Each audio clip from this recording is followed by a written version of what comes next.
Coming at you alive. This is Thor's. Look at all these lovely people. We are here in costume, except for me, because I'm sweaty. So I thought about having I literally thought about having my costume be just drawing a French maid outfit in Sharpie on myself, but I decided no one needed to stare at that for 90 minutes. So this has gone off the rails immediately. Joining me is a bunch of people. We're not going to name them all. You can see them, which is great. And we are doing Clue. This is in lieu of our. We kind of ran out of versions of Christmas Carols to do and ways to make Wadsworth talk as Scrooge. So there we go. Starting now. Exterior, Wadsworth car, twilight. Wadsworth's car travels through the wind of an oncoming storm. It pulls up to the gate of Hill House. Hill House is a large, imposing mansion looking very New England. Wadsworth takes out a key and unlocks the gate. He drives the car up to the front door. He exits the car holding a bag and looking at the two barking guard dogs. The dogs approach Wadsworth, then jump. Wadsworth quickly pulls a big beef bone out of the bag and hurls it to them. The dogs trot away to gnaw on the bone as Wadsworth rolls up the bag. He cinches their chain so it won't allow them to reach the door. He steps towards the door and sniffs. Wadsworth pauses and checks the bottom of his feet. Dog crap. He looks in disgust at the dogs, who aren't bothered at all. The hall of Hill House is remarkable, elegant, but not gaudy. It is furnished in dark wood and brass with crystal chandeliers. There are several doors on each side of the hall and three at the end. To the left, lounge and dining room. To the right, study, library, and billiard room. The end, conservatory, ballroom, bathroom, and kitchen. The stairs are located to the right. By the staircase is the door to the basement steps. We hear shake, rattle, and roll in the background. Wadsworth opens the front door of Hill House and wipes off his foot, enters, and hangs up his coat. He steps briskly down the hall towards the library. The library is a somewhat more comfortable room than the hall, composed of dark colors. All of the walls are covered with books, with the exception of one wall, a window. Yvette, a young and rather jiggly French maid, is polishing a glass. The music is much louder. Wadsworth enters and turns off the record player, and the music stops. He speaks to the maid in a proper English accent. Is everything ready? She replies in a French accent.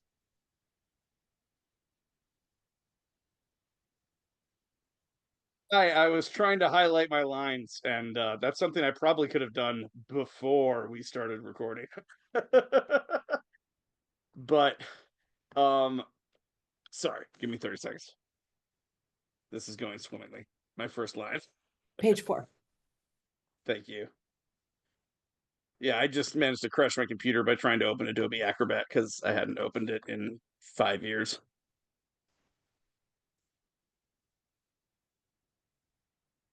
Let's do this just through the browser. I guess it's page 2, scene 4. That's okay. Yeah, I gotcha. Oui, monsieur. You have your instructions? Yvette nods, and Wadsworth exits. Yvette sniffs the air and then examines the bottom of her shoes. Interior kitchen. The kitchen is white tile, narrow. There is a meat freezer to the right. A counter leads off to the left. Mrs. Ho, the cook, is sharpening a knife. Joseph McCarthy is speaking on the television in the background. Wadsworth enters. Is everything all right, Mrs. Ho? She turns, knife in hand.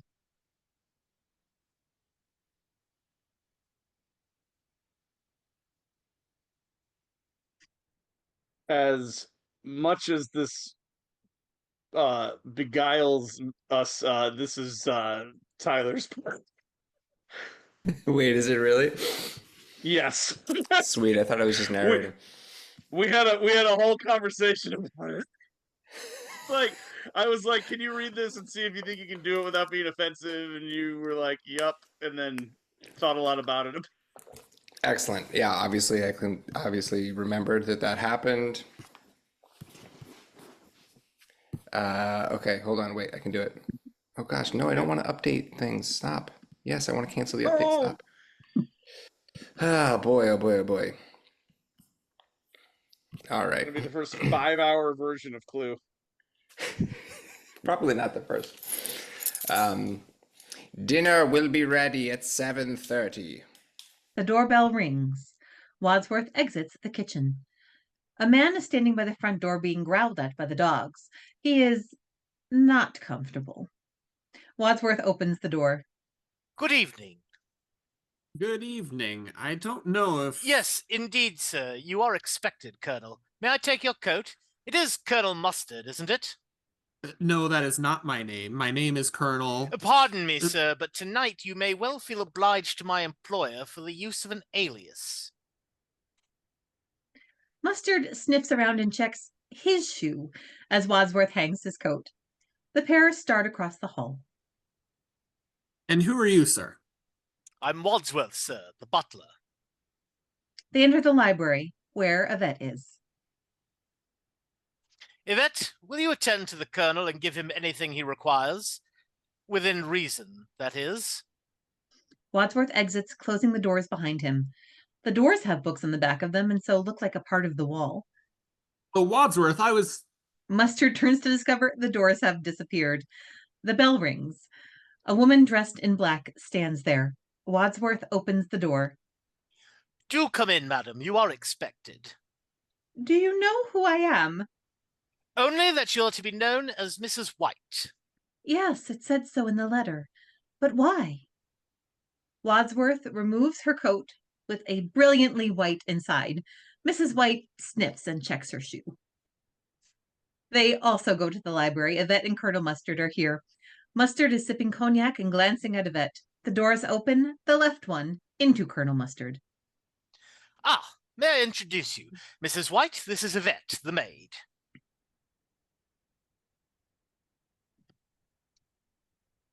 Women are reacting with disgust. I see you know each other. Mrs. White turns away as Colonel Mustard emerges from behind the door. Hello. Exterior roadside. A slim woman is standing by her broken-down car. An owl can be heard. She hits the car, obviously frustrated. Thunder roars in the distance. The woman sees headlights a short way away. She smooths her dress. As the car nears, she bends over the engine and lifts a leg. The car screeches to a halt just past her and backs up. The woman goes to the car and peers in. This is Colonel Mustard. Nope, it is Nope. Professor Plum. Oh, Professor Plum. All right. Oh, Sorry. God damn it. I was so close, except I was wrong. Want a lift? Yes, please. She gets in. Inside the car. Thanks. I'm late for a dinner date. Me too. Where are you going? The woman pulls out a sheet of paper. Let's see. Hill House off Route 41. Wait a minute. Let me look at that. He takes the paper. That's where I'm going. I got a letter like this. They both look disturbed. The rain has started. The windshield wipers start as the car pulls away. Back inside the mansion, in the library, we see a middle-aged woman. And this is Mrs. Peacock.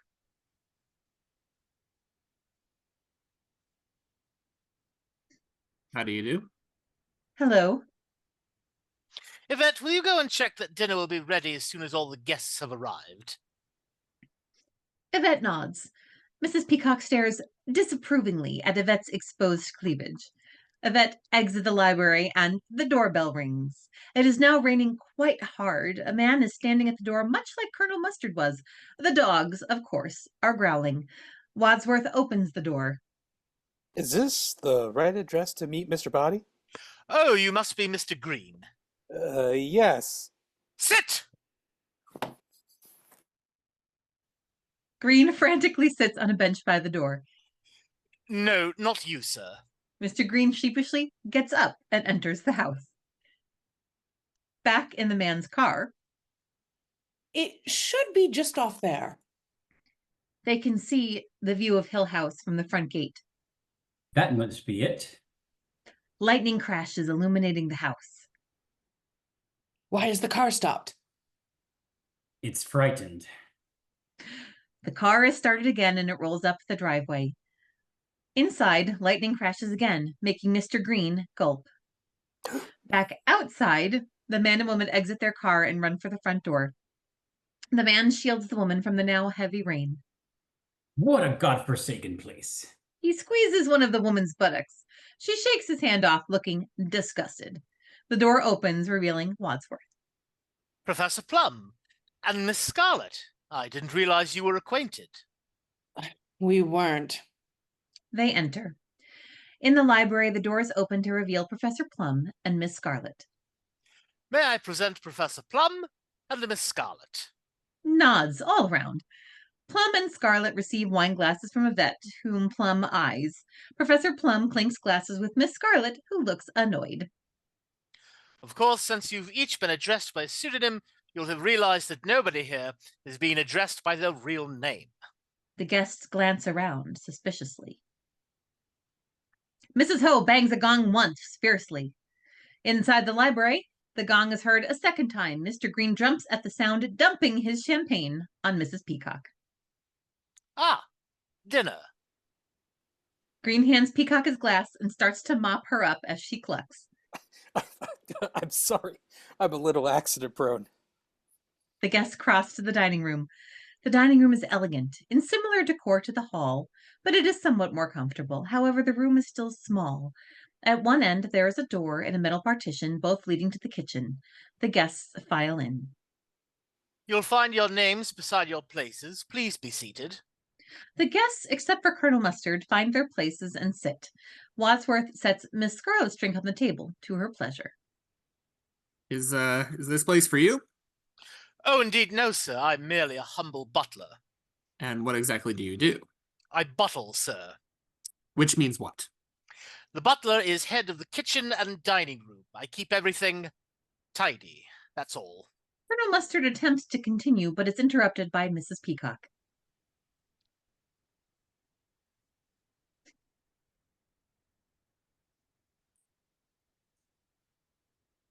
Well, what's this all about, Butler? This dinner party? Ours is not to reason why, ours is but to do and die. Die? Merely quoting, sir, from Alfred Lord Tennyson. I prefer Kipling myself. The female of the species is more deadly than the male. You like Kipling, Miss Scarlet? Sure, I'll eat anything. Yvette enters, carrying a tray. Soup, madame. Apparently my Yvette is just my Miss Piggy. I want to note. Not French. So, is the head of the table for our host? No, sir, for the seventh guest, Mr. Body. I thought Mr. Body was our host. So The did guests I. all concur. Hmm. So, who is our host, Mr. Wadsworth? Well, I want to start while it's still hot. Oh, now shouldn't we wait for the other guests? And we'll keep something warm for him. What did you have in mind, dear? Silence. Professor Plum slurps soup from his spoon. Mrs. White disapproves, then does the same. Mustard, Scarlet, and Green stare at them, spoons poised near their mouth. They do it again. Silence. Ah. Well, someone's got to break the ice, and it might as well be me. I mean, I'm used to being a hostess. It's part of my husband's work, and it's always difficult. When a group of new friends meet together for the first time to get acquainted. So I'm perfectly prepared to start the ball rolling. I mean, I have absolutely no idea what we're doing here, or what I'm doing here, or what this place is all about. but I'm determined to enjoy myself, and I'm very intrigued by, oh my, this soup is delicious. Well, what's in it? Everyone sits bewildered. You say you are used to being a hostess as part of your husband's work? Yes, it's an integral part of my life of a, oh, but heavens, I forgot. We're not supposed to say who we really are. Though heavens to Betsy, I don't know why. Don't you? I know who you are. Aren't you going to tell us? Peacock removes her glasses nervously. How do you know who I am? I work in Washington too. Oh, so you're a politician's wife. Y yes, I am. Well, come on then. Who's your husband? Suddenly, Wadsworth opens the door from the kitchen. So what does your husband do? Nothing. Nothing. Well, he just lies around on his back all day. Sounds like hard work to me. Yvette in the kitchen opens the partition suddenly. The noise coincides with a crash of thunder. Mr. Green, jumpy as ever, spills his drink again, this time on Miss Scarlet. I'm sorry. I'm afraid I'm a little accident prone. He starts to wipe off her upper chest. Watch it. He stops. Yvette starts serving food. Excuse moi. The guests start eating. This is one of my favorite recipes.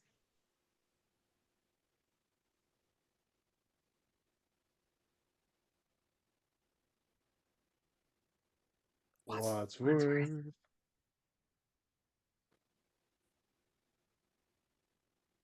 Sorry, what page? Bottom of 10.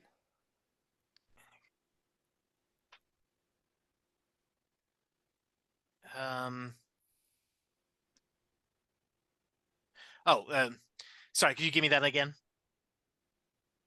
This is one of my favorite recipes. I know, madam. So what do you do in Washington, D.C., Mr. Green? No answer. Oh, come on, what do you do? I mean, how are we all to get acquainted if we don't say anything about ourselves? Perhaps he doesn't want to get acquainted with you. Ugh, well, I'm sure I don't know, but if I wasn't trying to keep the conversation going, then we would all just be sitting here embarrassed in silence. Are you afraid of silence, Miss Peacock? Yes? What? No, why? Oh, it just seems to me that you seem to suffer from what we call a pressure of speech. We? Who's we? Are you a shrink? I do know a little bit about psychological medicine, yes. Are you a doctor? I am, but I don't practice. Practice makes perfect. I think most men need a little practice. Don't you, Mrs. Peacock? Mrs. Peacock shrugs, very uncomfortable. So what do you do, Professor? I work for UNO, the United Nations organization. Another politician. Jesus. No. I work for a branch of UNO, WHO, the World Health Organization. Well, what is your area of special concern? Family planning. What about you, Colonel? Are you a real colonel? I am, sir. You're not going to mention the coincidence that you also live in Washington, D.C. How do you know that? Have we met before? I've certainly seen you before, although you may not have seen me. So, Miss Scarlet, does this mean that you live in Washington too? Sure do. Does anyone here not live in Washington, D.C.? I don't. Yes, but you work for the United Nations. That's a government job. And the rest of us all live in a government town. Anyone here not earn their living from the government in one way or another? Colonel Mustard stands suddenly. Wadsworth, where's our host and why have we been brought here? The doorbell rings. Wadsworth exits. We hear the door opening and Wadsworth speaks. Ah, good evening. You are eagerly awaited. You will lock me in? I'll take the key. Over my dead body, sir. May I take your bag? No, I'll leave it here till I need it. It contains evidence, I presume? Surprises, my friend. That's what it contains. Surprises. Wadsworth enters the dining room, followed by the man. Ladies and gentlemen, may I present Mr. Body? What are they all doing here? Eating dinner. Do sit down, Mr. Body. Thanks. Yvette starts to serve him. He can take that away, honey. Mrs. Peacock hits the table. Look, I demand to know what's going on. Now, why have we all been dragged here up to this horrible place? Well, I believe we all received a letter. My letter says it will be to your advantage to be present on this date because a Mr. Body will bring to an end a certain long-standing, confidential, and painful financial liability. It is signed a friend. I received a similar letter. So did we, didn't we? I also received a letter. Yvette starts to serve him again. No thanks, Yvette. I just ate. Now, how did you know her name? We know each other. He puts his hand up Yvette's short skirt. We dear. She recoils. Forgive my curiosity, Mr. Body, but did your letter say the same thing?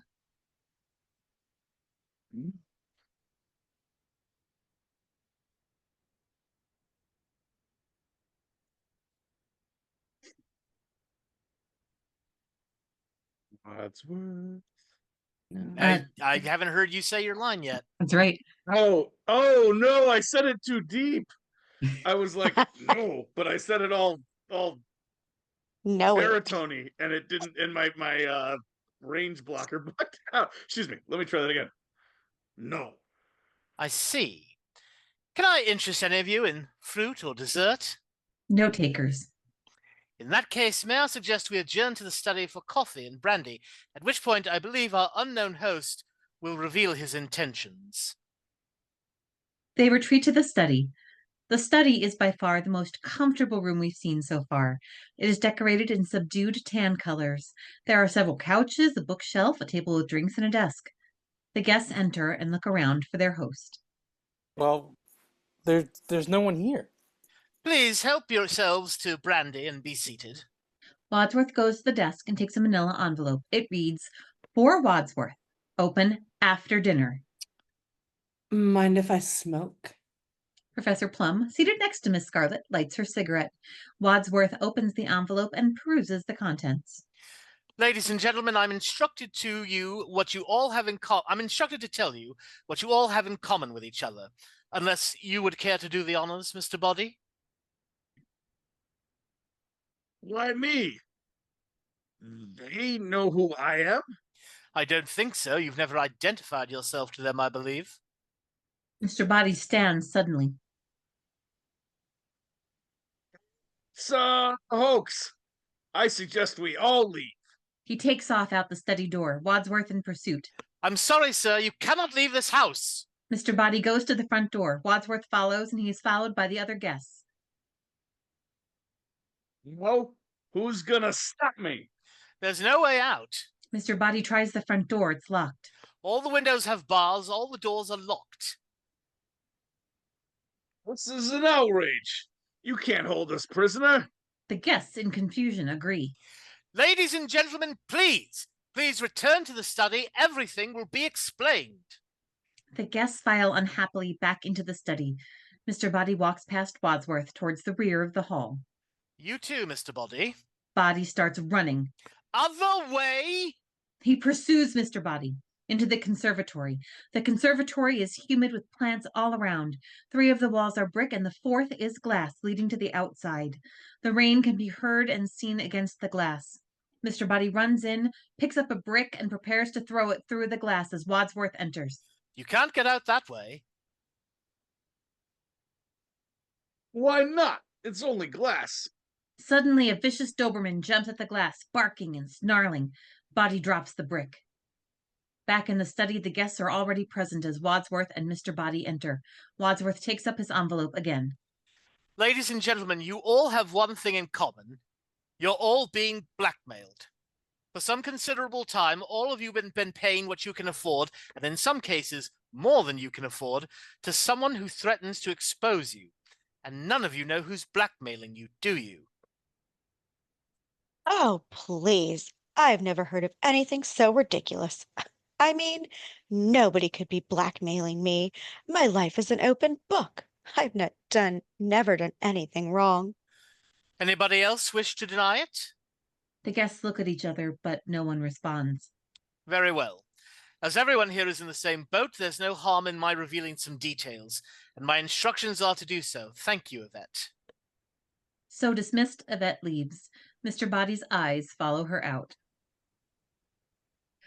Don't you think you might spare us this humiliation? I'm sorry.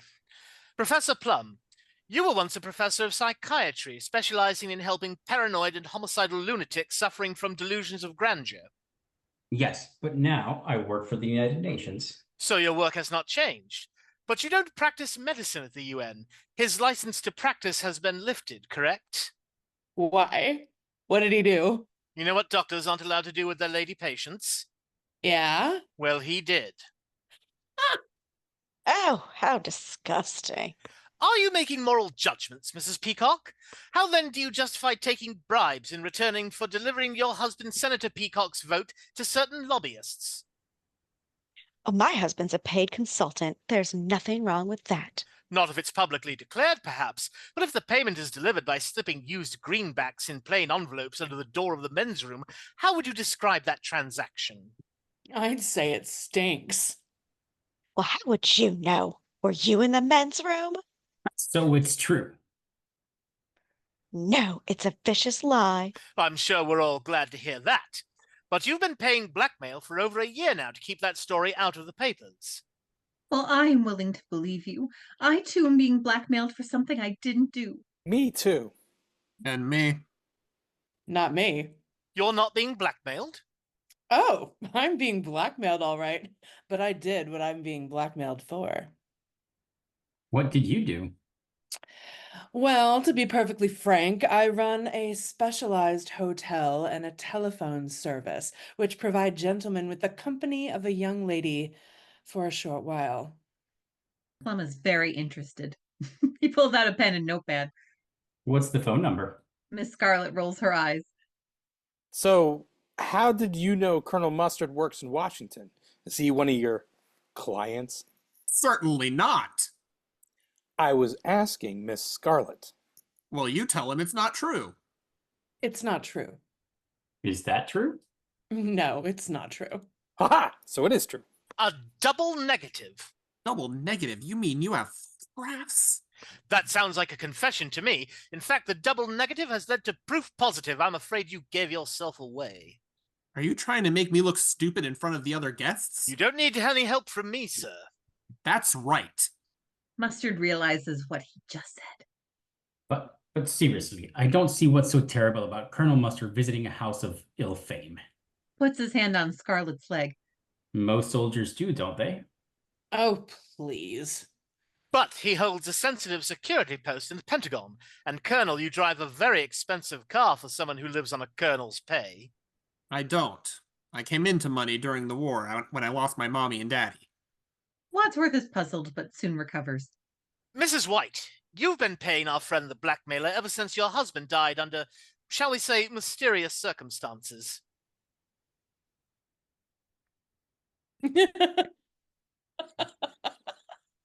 Why is that funny? I see. That's why he was lying on his back in his coffin. I didn't kill him. Then why are you paying the blackmailer? I don't want a scandal, do I? We had a very humiliating public confrontation. He was deranged lunatic. He didn't actually seem to like me very much. He had threatened to kill me in public. Why would he want to kill you in public? I think she meant he threatened in public to kill her. Oh. And that was his final word on the matter? Being killed is pretty final, wouldn't you say? And yet he was the one who died, not you, Mrs. White, not you.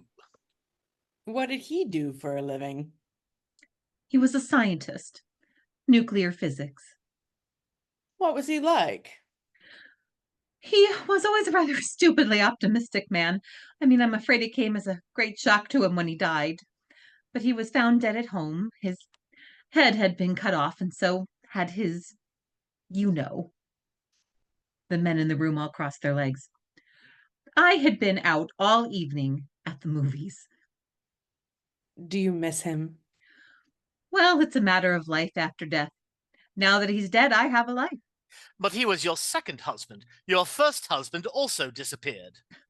That was his job. He was an illusionist. But he never reappeared. He wasn't a very good illusionist. Mr. Green clears his throat and stands.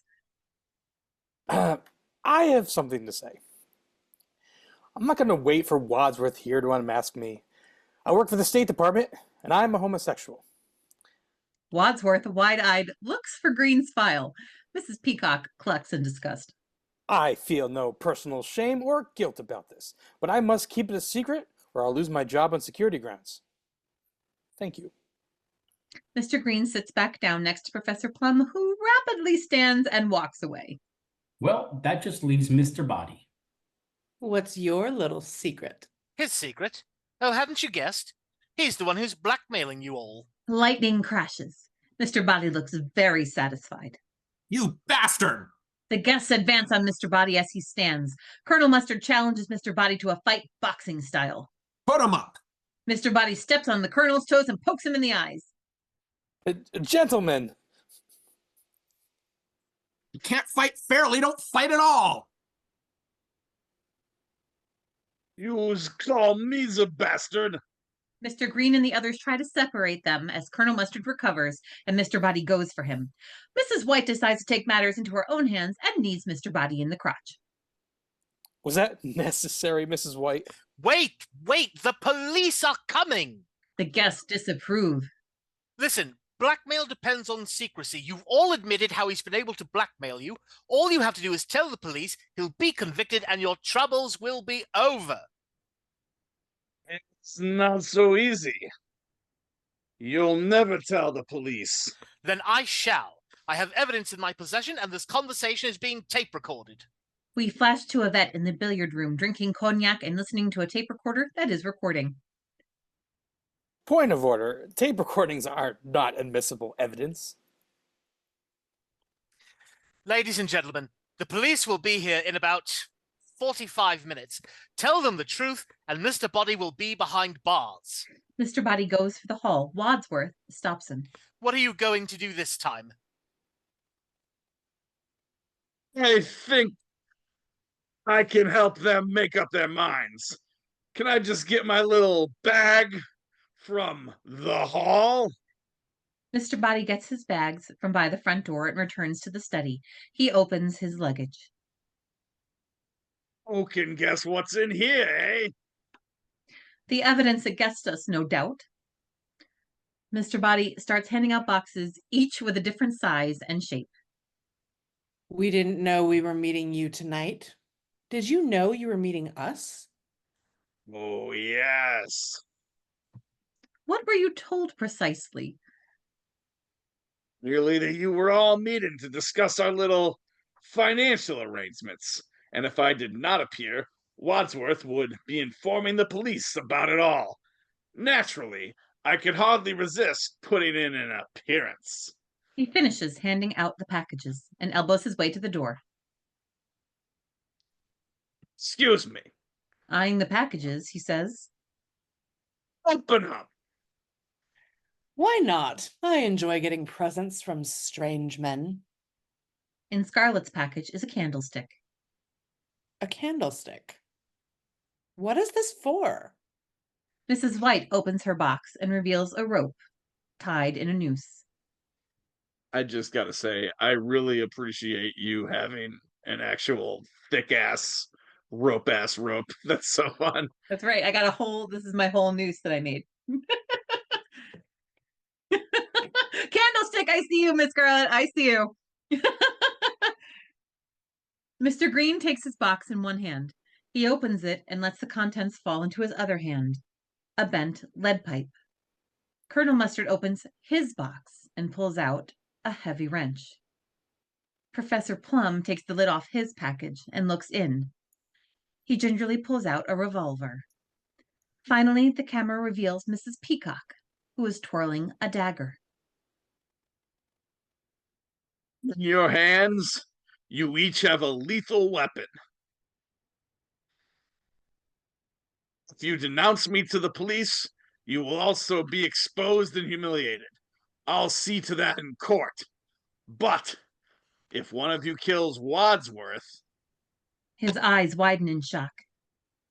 no one but the 7 of us will ever know. He has the key to the front door, which he said would only be opened over his dead body. I suggest you take him up on that offer. Mr. Body goes over to the light switch with deliberate ease. He closes the door to the hall and sets his drink down. The only way to avoid finding yourselves in the front pages is for one of you to kill Wadsworth now. He turns off the lights. We hear noises. Someone inhales raspily, a gunshot, something ceramic shatters, a scream. The lights go up. Mrs. Peacock, who turned on the light, drops the dagger in shock. The camera reveals Mr. Body lying prone on the floor. Not Wadsworth. The guests talk to each other. Stand back. Give him air. Let me see. He's dead. Who had the gun? I did. Then you shot him. I didn't. Well, you had the gun. If you didn't shoot him, who did? Mr. Body is turned over. Nobody. Look, there's no gunshot wound. Somebody tried to grab the gun from me in the dark, and the gun went off. Look, the bullet broke the vase in the mantle. Everyone rushes to the mantel simultaneously, causing confusion. He's absolutely right. Look, there's a bullet hole here in the wall. See? Mr. Green grabs Professor Plum by the lapels.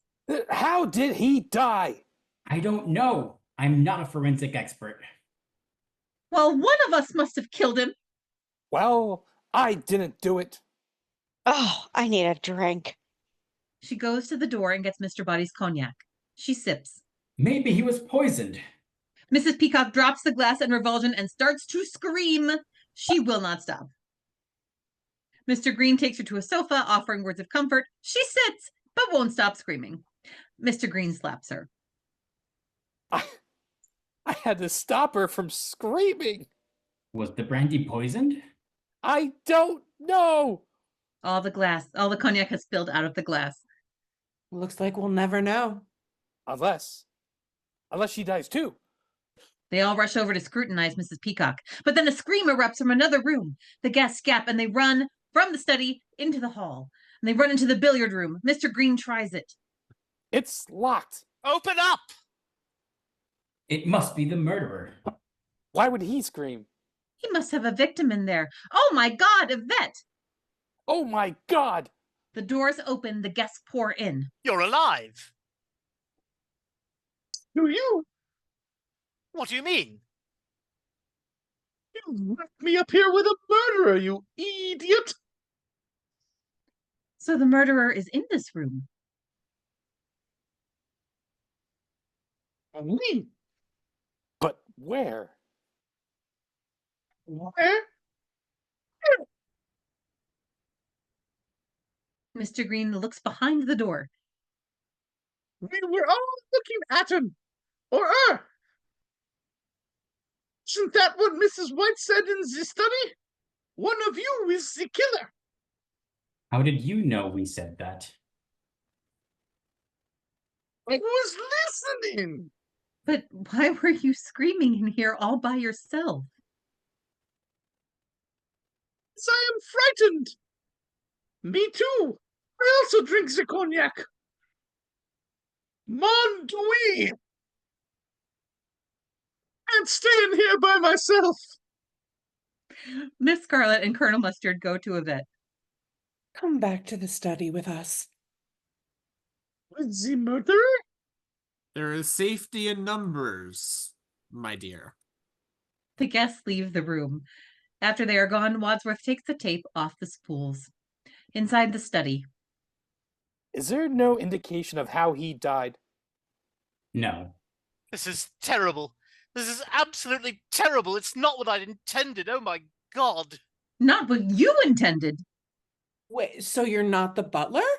I'm not the butler, but I am a butler. In fact, I was his butler. So if he told you to invite us all to his house, why did he arrive late? I invited you. In fact, I wrote the letters. It was all my idea. Wait a minute. I don't understand. Why did you invite us here to meet your late employer? Were you assisting him to blackmail us? Certainly not. I think you had better explain. Please sit down, everyone. Everyone sits but Mr. Green. He searches for a spot, but no one gives it to him. He ends up leaning against... Huh? Oh, is she talking to Ballerina Elsa? Oh, shit. So Mr. Green ends up leaning against a serving table. When I said that I was Mr. Body's butler, this was both true and misleading. I was once his butler, but it was not his untimely death this evening that brought my employment with him to an end. When did it come to an end? When my wife decided to end her life. She too was being blackmailed by this odious man who now lies dead before us. He hated my wife for the same reason that he hated all of you. He believed that you were all thoroughly un-American. Mr. Green's serving table gives way, landing him and several pieces of crystal on the floor. Sorry. For some reason, he felt that it was inappropriate for a senator to have a corrupt wife, for a doctor to take advantage of his patients, for a wife to emasculate her husband, and so forth. But this is ridiculous. If we have such a patriotic American, why didn't he just report us to the authorities? He decided to put his information to good use and make a little money out of it. What could be more American than that? Several nod. And what was your role in all of this? I was a victim too. At least my wife was. She had friends who were socialists. Gasps and muttering from several guests, the most vocal of whom is Mrs. Peacock. Well, we all make mistakes. Mrs. White pulls a tissue from her bra and gives it to him. But Mr. Body threatened to give my wife's name to the House Un-American Activities Committee unless she named them. She refused, and so he blackmailed her. We had no money, and the price of his silence was that we worked for him for nothing. We were slaves.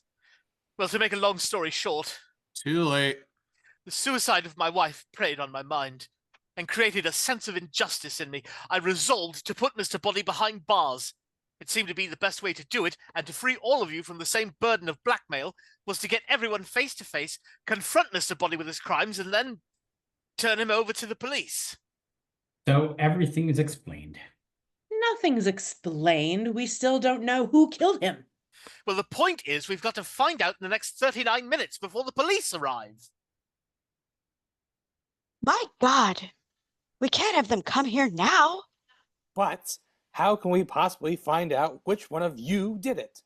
What do you mean, which of you did it? Well, I didn't do it. Well, one of us did. We all had the opportunity. We all had a motive. Great. We'll all go to the chair.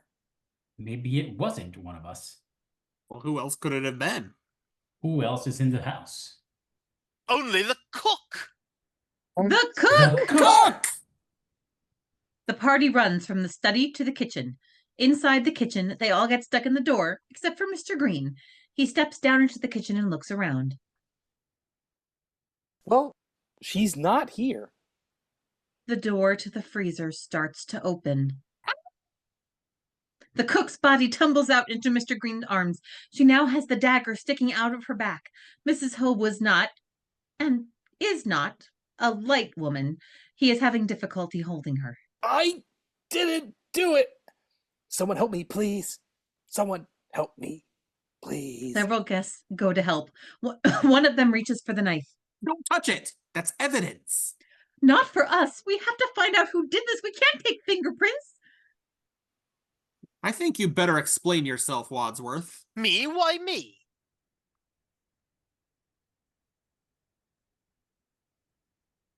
Who would want to kill the cook? Dinner wasn't that bad.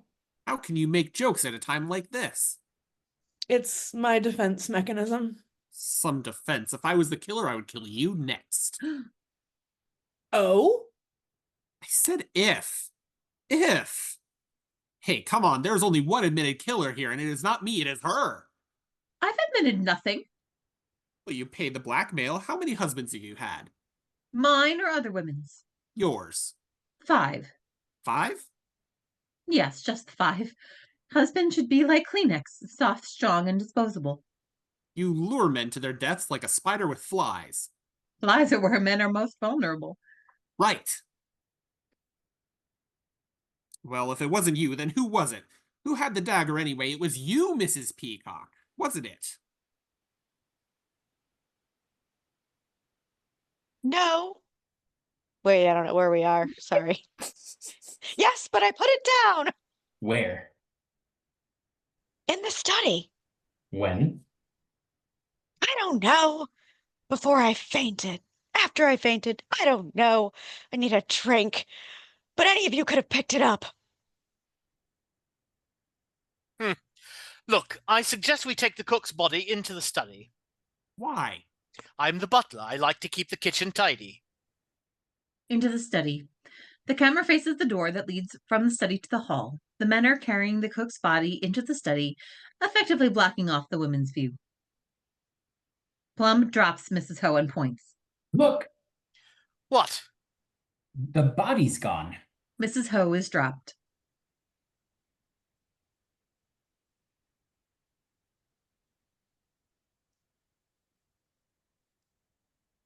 Mrs. Peacock.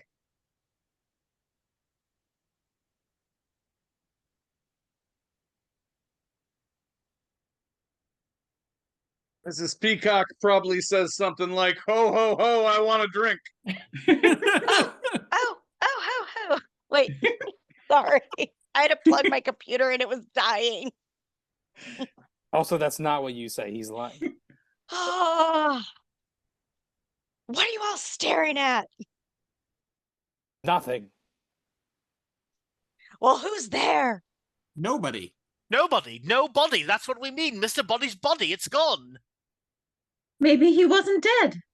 He was. We should have made sure. Oh, by cutting his head off? I suppose. Oh, that wasn't called for. Where is he? We better look for him.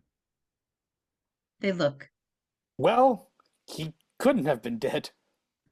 He was. At least I thought he was, but what difference does it make now? It makes quite a difference to him. Maybe there is life after death. Life after death is as improbable as sex after marriage. Maybe Mr. Body killed the cook. Yes. Yes. How?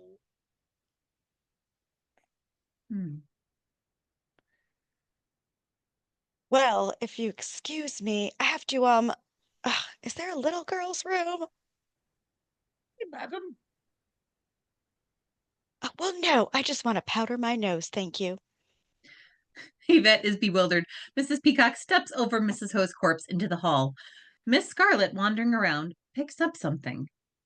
What's this, Wadsworth? I'm afraid those are the negatives to which Colonel Mustard earlier referred. Oh my God.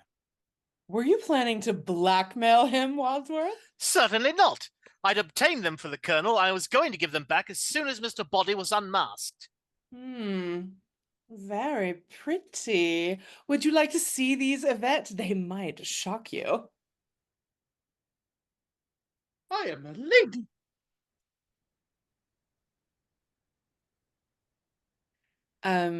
Well, oh, how do you know what kind of pictures they are if you're such a lady? What sort of pictures are they? They are my pictures, and I'd like them back, please.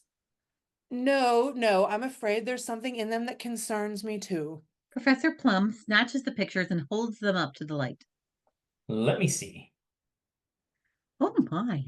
Nobody can get into that position. Sure they can. Let me show you. Plum starts to demonstrate with Mrs. White on the couch. Get off me! Mrs. Peacock opens the door to the bathroom. She screams. Mr. Body's body falls out and lands in her outstretched arms. He is almost certainly dead now. His head is bloody. The party runs out to help her. Mr. Body. He's attacking her. They pull the corpse off Mrs. Peacock. Well, he's dead. Mr. Body, dead. Again.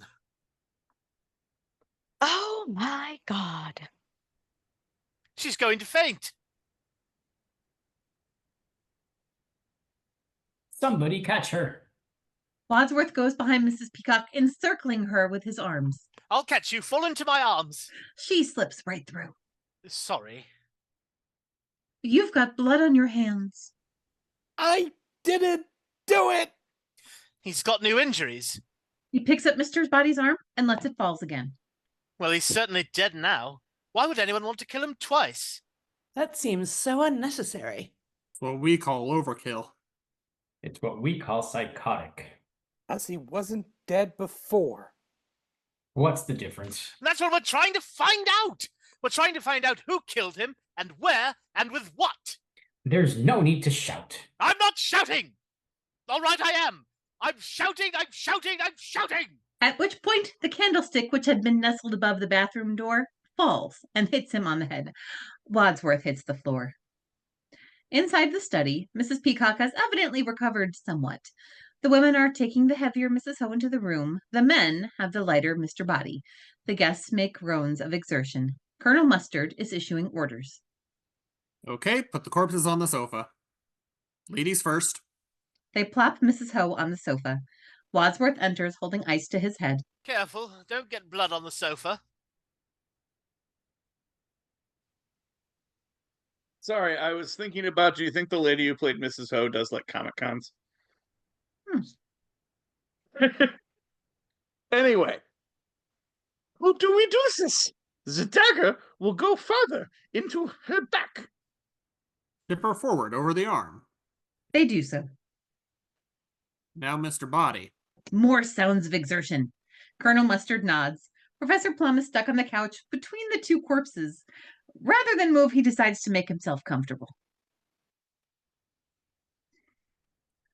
Now, who He closes Mr. Body's staring eyes.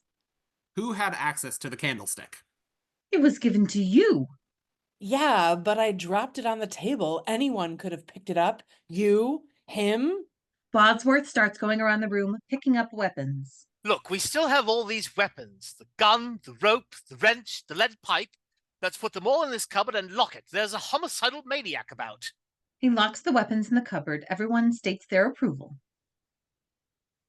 What are you doing with the key? Putting it in my pocket. Why? Well, to keep it safe, obviously. That means that you can open it whenever you want. But it also means that you can't. But what if you're the murderer? I'm not. But what if you are? Well, it's got to be put somewhere. If I've got it, I know I'm safe. We don't know that we are. I've got an idea. We'll throw it away. The party agrees. They go into the hall, and Wadsworth opens the door and prepares to throw the key out. Waiting outside the door is a man, who ducks, thinking Wadsworth is about to hit him. The butler quickly recovers and pockets the key. The rest of the party runs up behind him. Sorry. Can we help?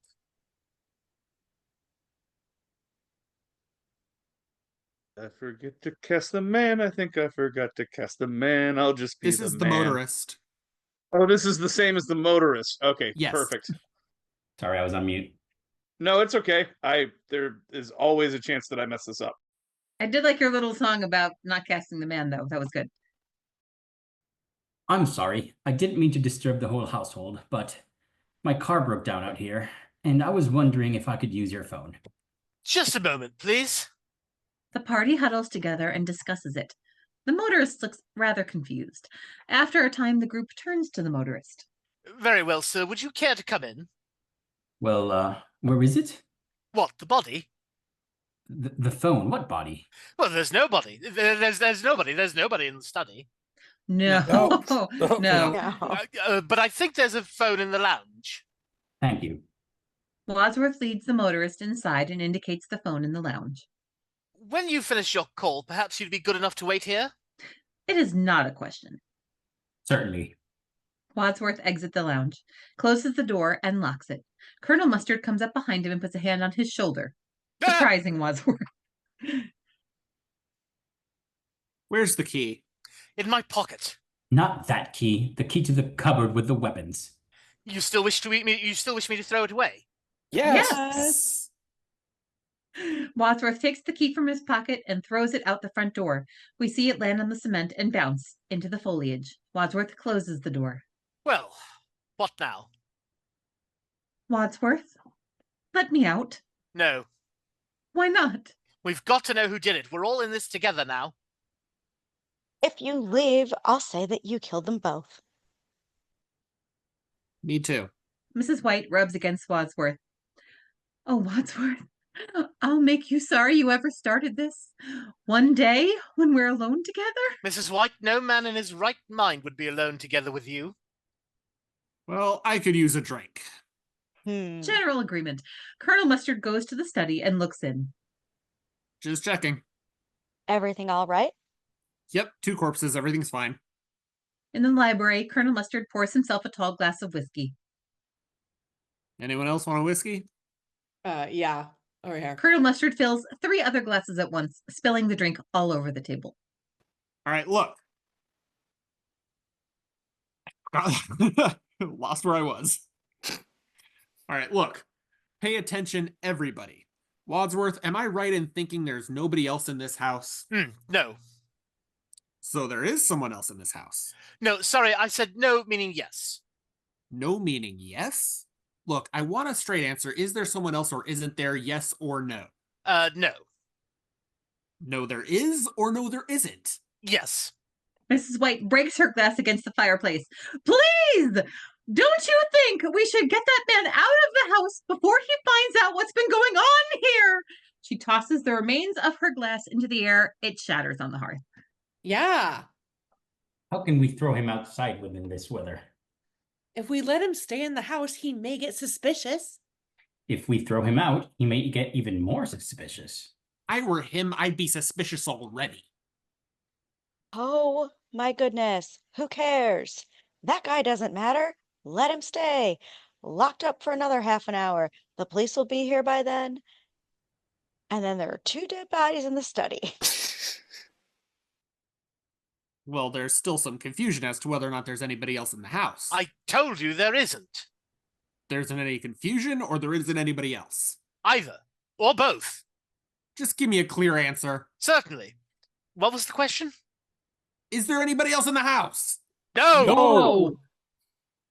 That's what he says. But does he know? I suggest we handle this in proper military fashion. We split up and search the house. Split up? Yes, we have very little time left, so we'll split up into pairs. Pairs?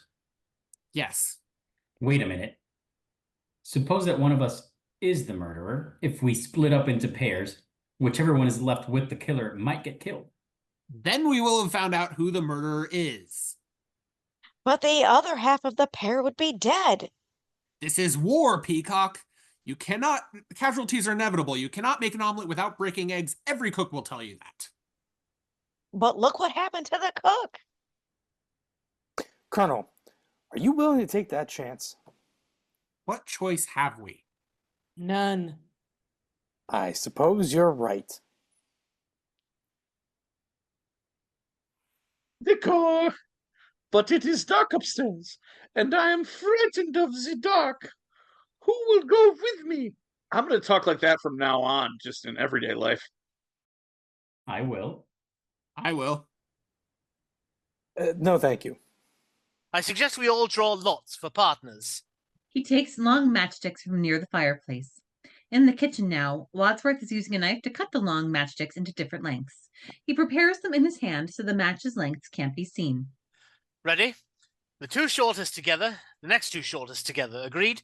And I suggest the 2 shortest search the cellar, and so on up. The guests approach the butler. Colonel Mustard picks a matchstick. It's relatively short. Mrs. Peacock picks hers. Mustard and Peacock compare. His is longer. Miss Scarlet picks her matchstick with a jerk. Mr. Green reaches over Miss Scarlet's shoulder and gets his matchstick. It is one of the uncut sticks.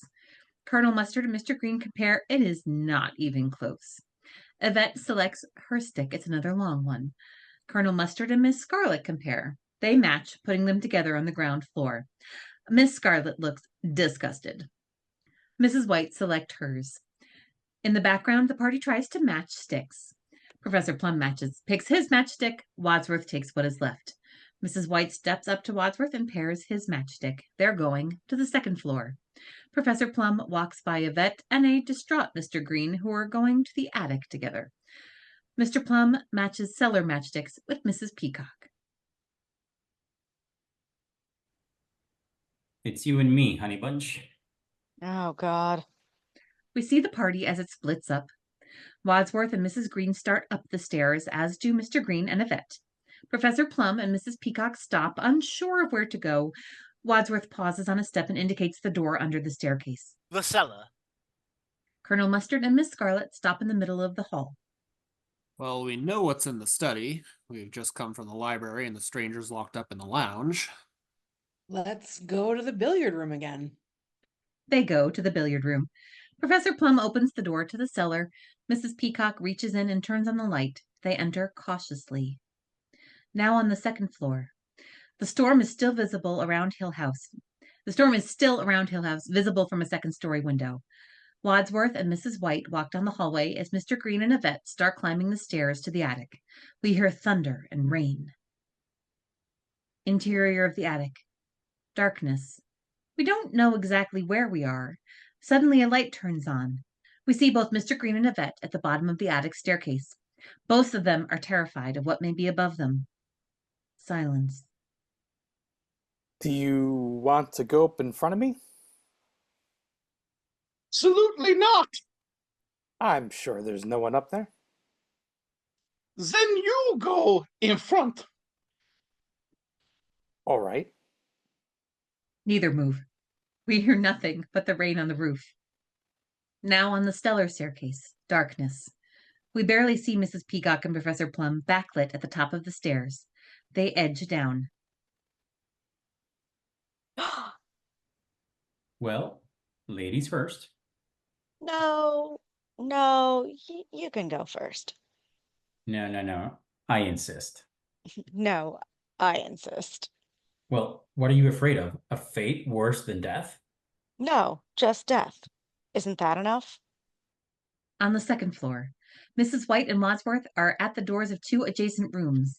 They are looking at each other nervously. Are you going in there? Yes, are you? Yes. Right.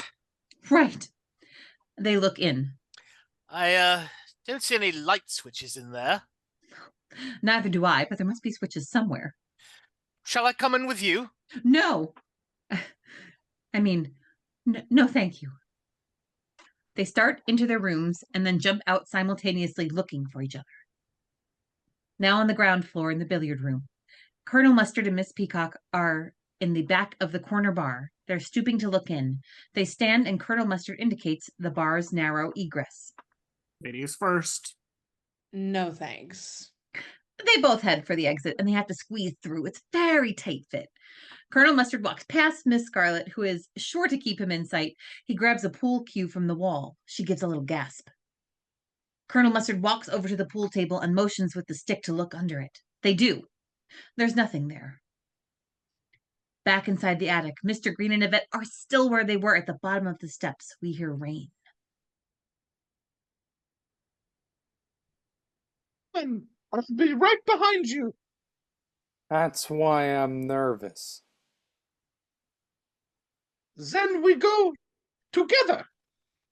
Two squeeze up the narrow steps. Back in the cellar, Mrs. Peacock and Professor Plum are still inching down the stairs.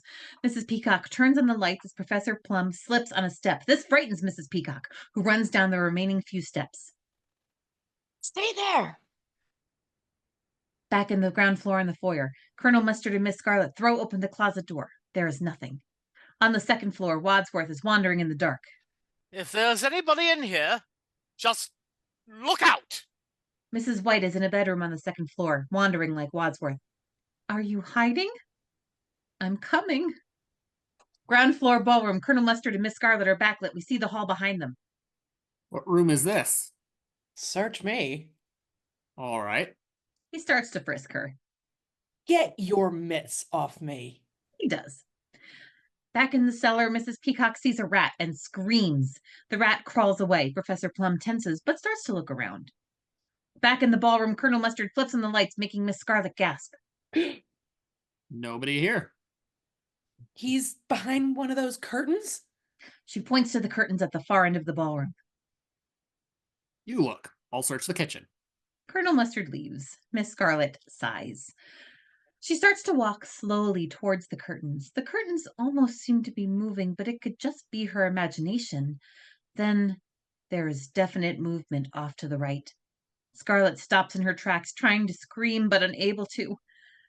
She continues cautiously. She reaches the curtains, pauses, and throws them back, revealing a broken window with wind blowing in. Exterior roadside. It is still raining. We see the motorist car on the side of the road. A cop car pulls up to investigate. Back on the ground floor in the house in the study, we see photographs and papers as well as the tapes of the conversation Yvette was making earlier. A gloved hand picks them up.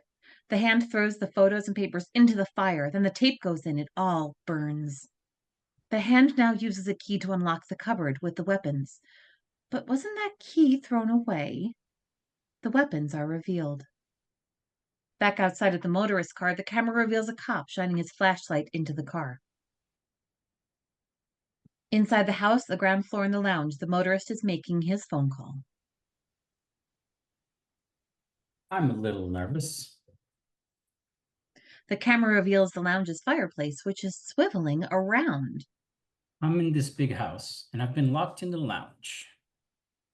Yes. As he says these next things, we see a wrench approaching the motorist. Funny thing is, there's a whole group of people are having some sort of party, and one of them is my old boss from... The wrench descends. The phone falls to the floor, then the motorist follows suit. A gloved hand places the phone back on its cradle. Back outside, the cop shines his flashlight on the car's license plate, then underneath the car. He then walks away. Back in the house in the conservatory on the first floor, Colonel Mustard and Miss Scarlet stand in the doorway, backlit by the hall. Rain can still be heard, but no lightning. Colonel Mustard switches on the lights. The two look around. The conservatory is dilapidated.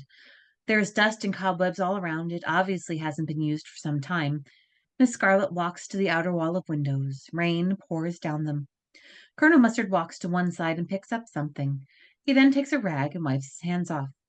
While doing so, he leans against the wall and it swings open. He falls down, but quickly gets up. Looks like a secret passage. Should we see where it leads?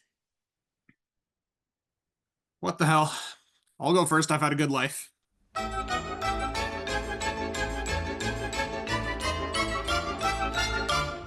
The secret passage is narrow and the floor is uneven. Miss Scarlet trips and yells in surprise. Oh, God. It's all right. Colonel Mustard and Miss Scarlet emerge from behind the still rotated fireplace. They see the motorist's corpse. Oh, my God. The fireplace slides. The fireplace. No, hold on. Let me just take that again. The fireplace slides shut beneath them. Scarlet panics. She starts yelling. Mr. Green and Yvette can faintly hear Miss Scarlet's yells. Scarlet and Mustard run to the double doors. They're locked. Now both are yelling. Wadsworth and Mrs. White run for the staircase. Mr. Green and Yvette run down from the attic. The four people collide and go sprawling. Miss Scarlet and Colonel Mustard are still banging at the door and screaming, always screaming. The four upstairs untangle themselves. Wadsworth and Mr. Green run down the stairs, followed by Yvette and Mrs. White. Where's it coming from? Where are we going? They make it to the ground floor just as Professor Plum and Mrs. Peacock emerge from the cellar. Where are they? The lounge! Wadsworth tries the door. It's locked. The door's locked. I know! Then unlock it. Where's the key? Wadsworth searches his pockets. The key is gone! Never mind about the key. Unlock the door. Mr. Green grabs Professor Plum and begins to shake him. I can't unlock the door without the key. Green releases the professor and bangs on the door.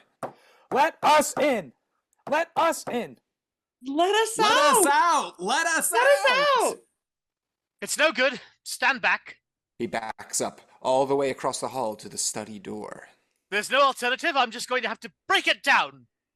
The butler runs at full speed for the door. He hits it and falls to the floor, holding his shoulder. Oh. Yvette gets an idea. No, I have it. The two in the lounge are still yelling. Let us out! Will you shut up? Yvette grabs the revolver from the open cupboard. We're doing our best. Yvette runs out of the study and trips over the still sprawled Wadsworth. The shot goes wild, hitting the chandelier rope. Mr. Green and Professor Plum hit the deck. The chandelier starts spinning. Mrs. Peacock and Mrs. White run into each other. Mustard and Scarlet are crouched down. They're shooting at us. Panic continues. The chandelier continues to spin, and the rope is fraying unbeknownst to the party. Yvette stands and aims at the lounge lock. Plum and Green, who had started to get up, hit the floor again. Yvette fires twice. Both shots hit the door lock. Colonel Mustard turns away from the door, holding his shoulder. I've been shot. I've been shot.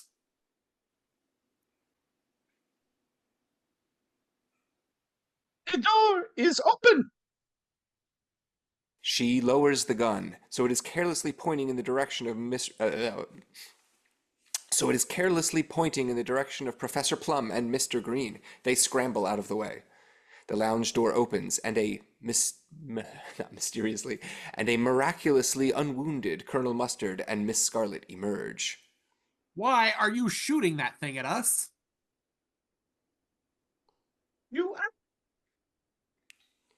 He shoves her. You know, you could have killed us. I could have been killed. Shot of the chandelier, spinning ever more quickly. The rope is almost completely frayed. I can't take any more scares. The rope snaps. The chandelier lands 3 feet in back of Colonel Mustard. Mustard is in shock. He collapses onto a love seat. But look! The party runs across the room, crushing glass as they go. Which one of you did it? We found him together. How did you get in? The door was locked. It's a great trick. There's a secret passageway from the conservatory. Is that the same gun? From the cupboard? But it was locked. No, it was unlocked. Unlocked? Yes. See for yourself. The party runs into the lounge. On the way, Yvette tosses the revolver under the broken chandelier. The guests pile in and see that the cupboard has indeed been opened. How did you know it was unlocked? How did you know you could get at the gun? Didn't. I think I would break it open. And it was open already. A likely story. The doorbell rings. The guests freeze in place.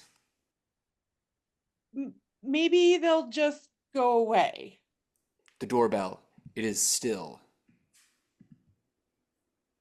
This is goofy. The guests, still frozen. The doorbell rings again. The guests, quite disappointed. I'm going to open it. Why? I have nothing to hide. I didn't do it. Wadsworth, the key. Wadsworth hands the key to Mr. Green. Thank you. Mr. Green strides into the hall, followed by the rest of the party. Mr. Green opens the door, revealing the cop. Good evening, sir. The door closes in the cop's face. The door reopens. Yes. I found an abandoned car down near the gates of this house. Did the driver come in here for any help by any chance? Oh, no. Everyone but Mr. Green insists that was not the case. Well, actually, yes. No. No. No. No. No. There seems to be some kind of disagreement. Oh, no. No. No, no, no. Yes. Can I come in and use your phone? I want McFly's face on like a poster. That was such a pleasing expression.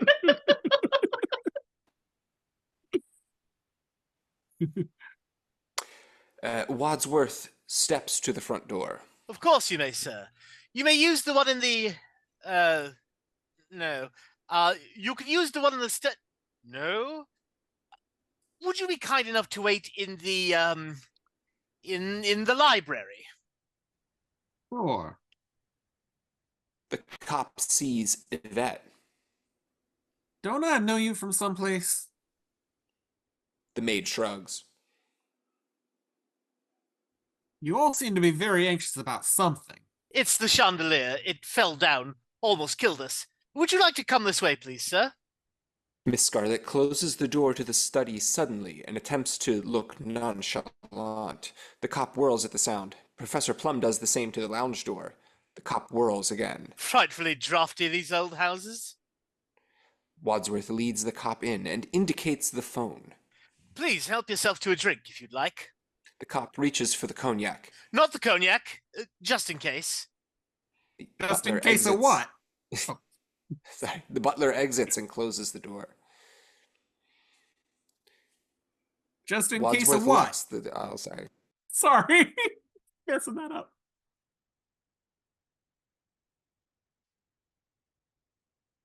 Should I say it again? Just keep saying. Sorry. I'm not the producer, so... All right. Then, just in case of what? Wadsworth locks the door and turns to the assembled guests. What now? The cop tries the door handle. It is, of course, locked. We should have told him. Oh, very well for you to say that now. I said it then. Oh, shut up! Let's clean this up. The cop pauses at the door, then walks over to the phone. He reaches for it, but it rings before he picks it up. He answers the phone. Hello? All are still. Maybe the cop answered it. And who shall I say is calling? Will you hold on, please? The cop strides over to the library doors. Let me out of here! Let me out of here! You have no right to shut me in! I'll book you for false arrest and wrongful imprisonment and obstructing an officer in the course of his duty and murder! The door opens. The party stands there, Wadsworth with broom in hand. What do you mean, murder? I just said that so you would open the door. The guests sigh and laugh nervously. What's going on around here? Why would you lock me in?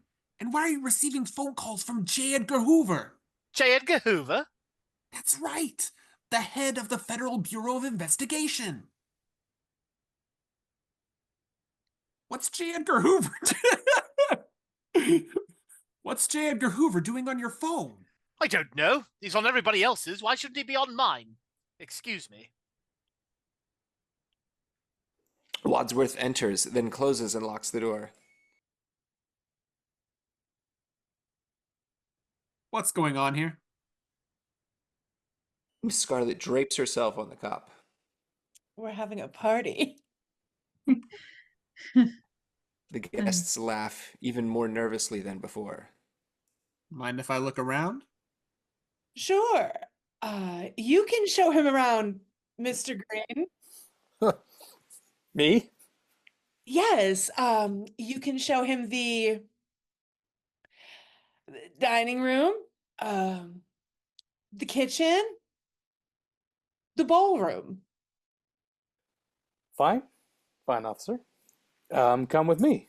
I will show you the dining room, or the kitchen, or the ballroom.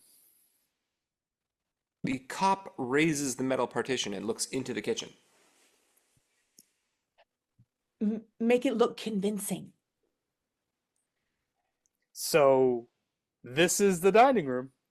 No kidding. Come on, come on. What's going on in those two rooms? Which two rooms? The cop pushes past him and enters the hall. A couple of guests run frantically across the hall. Just as they leave the room, the cop enters and points at the lounge and the study. Those two rooms. Oh, those rooms? Yes. Mr. Green is at a loss. The cop strides towards the study door.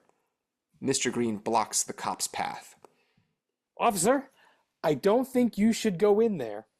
Why not? The cop dodges around Mr. Green. The guest blocks the door to the study with his body. Because it's all too shocking. The cop throws Mr. Green aside. In the study, music can be heard. It's Life Could Be a Dream on a record player. Mrs. White is on a couch on top of Mr. Body, using her hand to move his arm against her and pretending to kiss him. The cop sees Colonel Mustard and a woman apparently kissing against the far wall in a curtain. The camera reveals that Mrs. Peacock is behind the curtain. Her hands are on Colonel Mustard's back, but Mrs. Ho is propped up between them. Yeah.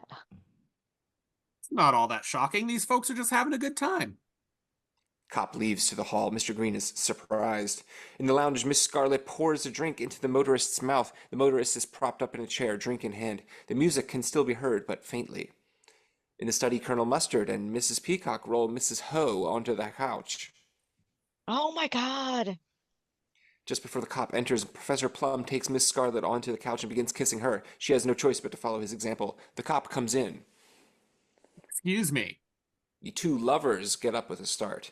The cop notices the motorist. He leans into the dead man's face and sniffs. This man's drunk. Dead drunk. Dead right. You're not going to drive home, are you? He won't be driving home, officer. I promise you that. Yeah. Somebody will give him a lift, huh? Oh, we'll get him a car. A long black car. A limousine. Professor Plum again lowers Miss Scarlet to the couch. She gives off a little cry of surprise. Wadsworth exits the library. He leans against the door and sighs in thought. The cop and Mr. Green enter the hall. Wadsworth throws off his thoughts and walks to them. Officer! You're too late. I've seen it all.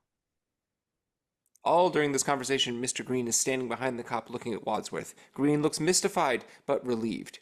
You have? I can explain everything. You don't have to. I don't? Don't worry, there's nothing illegal about any of this. Are you sure?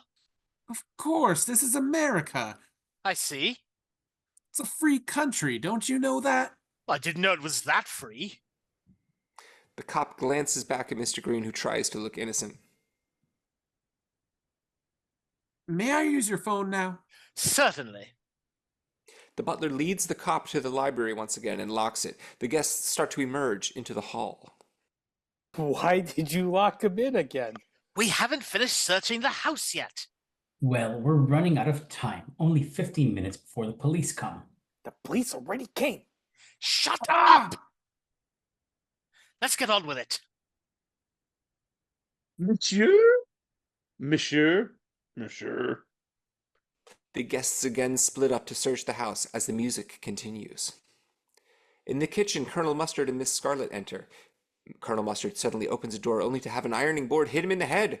Miss Scarlet opens the door to the freezer. She grasps one of the meat hooks. It turns in her grip and reveals another secret passage in the back of the freezer. She gives a cry of surprise. Oh, look, I can't believe it. I wonder where this one goes. Well, let's find out. They step in. The music still continues. Colonel Mustard and Miss Scarlet swing aside a large painting and enter the room from the secret passage. They shrug. Let's try the ballroom again. Mr. Green and Yvette are still poking around in the attic. The camera reveals a gloved hand pulling a lever down. All electricity is shut off. The lights go out instantly and the music stops. In the boiler room, Mrs. Peacock, in the darkness, backs up into the boiler. She thinks it's a person, perhaps Professor Plum, and starts to hit it with her handbag. Don't touch me. A gust of wind blows in, shutting a door. Wadsworth yells in fright. Ah! Mrs. White screams. Yvette is descending the stairs quietly. Mrs. White's scream can still be heard. In the library, the cop is on the phone. Hello? Hello? Yvette enters the billiard room quietly. An off-screen voice can be heard. It can't be identified, even as being male or female. The first line sounds male, the second, female. Shut the door. Did anyone recognize you? Suddenly, Yvette's French accent, such as it was, is gone. They must have. And not just my face. They knew every inch of my body. And they're not the only ones. A noose flies onto Yvette's neck. Can't find my news. It's there.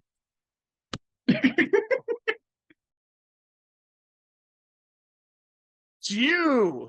It's you! The cop is still on the phone.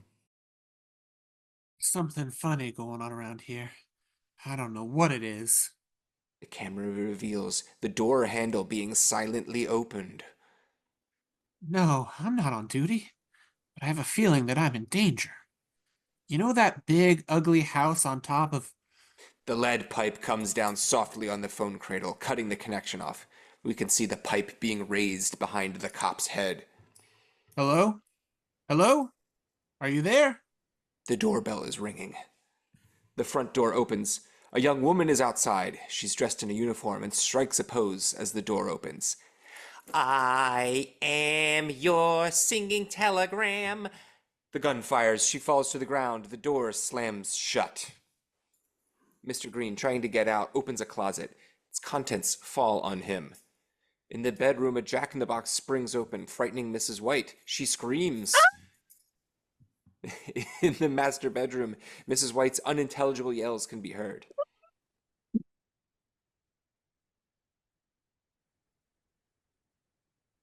I'm coming. I'm just trying to find the door. Wadsworth enters another part of the master bedroom. Coming. He grasps a handle. What's this? I'm at the door. He twists the handle, starting the shower. He is promptly very wet. A very wet Wadsworth sloshes down the steps. He goes to the entrance to the cellar and pulls up the lever, restoring electricity to Hill House. The record player starts again, taking several seconds to get up to speed. The party, minus Yvette, slowly reassembles in the hall. The song ends.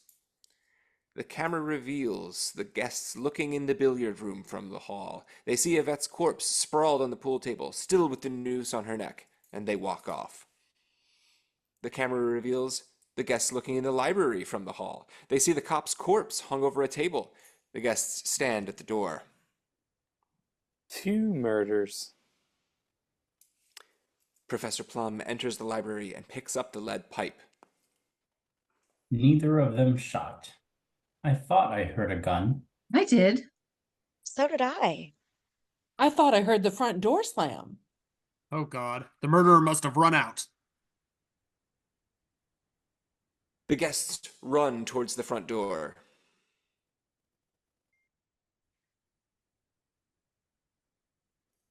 Oh, it's still me, sorry.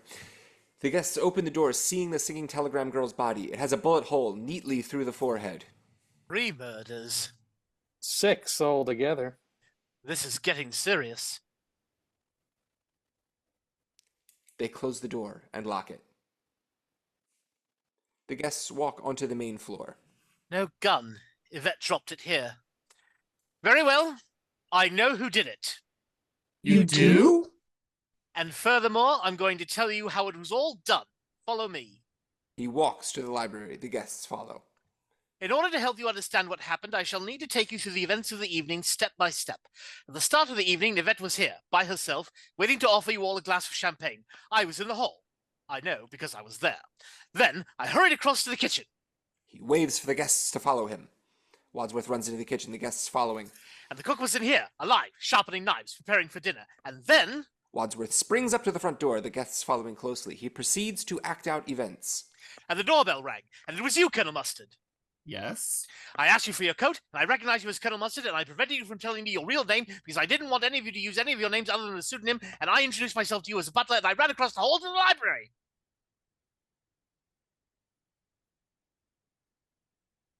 He does so, with the confused guests in tow. Wadsworth imitates everything he describes. And then Yvette met you, and smiled, and poured you a drink. He runs for the hall. And the doorbell rang, and it was Mrs. White, looking pale and tragic. I took her coat and made off.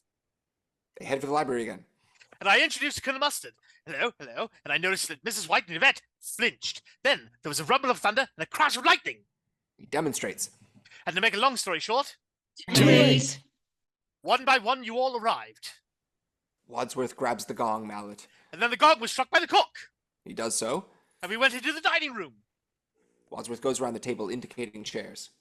And Mrs. Peacock sat here, and Professor Plum sat here, and Mrs. White sat here, and Mrs. Green, Miss Scarlet, Bill Mustard, this chair was vacant. Anyway, we all revealed we'd received a letter. And you'd had a letter, and you'd had a letter, and you had a letter. Get on with it! The point is blackmail. But all this came out after dinner, in the study. You're right. Heads into the hall. The party runs across the hall to the study.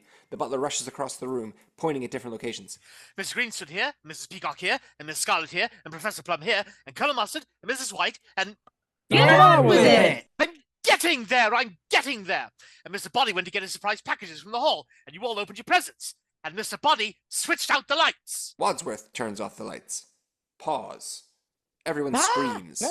The lights are flipped back on. Wadsworth is lying on the floor, and the guests, tired of all this, react with disgust. The butler opens his eyes. Mr. Body lay on the floor, apparently dead. He was dead. I examined him. Then why was he bashed on the head a few minutes later with a candlestick if he was dead already? All right, I made a mistake. Right, but if so, why was Mr. Body pretending to be dead? It could only be because he realized his scheme had misfired, and the gunshot was intended to kill him, not me. Look! He points at blood on one of Mr. Body's earlobes. The bullet grazed his ear. Clearly, his best way of escaping death was to pretend to be dead already. So whoever grabbed the gun from me in the dark was trying to kill him. But remember what happened next. He goes to the door and picks up the glass from a table. Mrs. Peacock took a drink, and you said, maybe it's poisoned. Ah! Ah! Ah! Wadsworth screams in falsetto. He takes Mrs. Peacock, who helpfully starts to scream. The butler sits her down on the couch.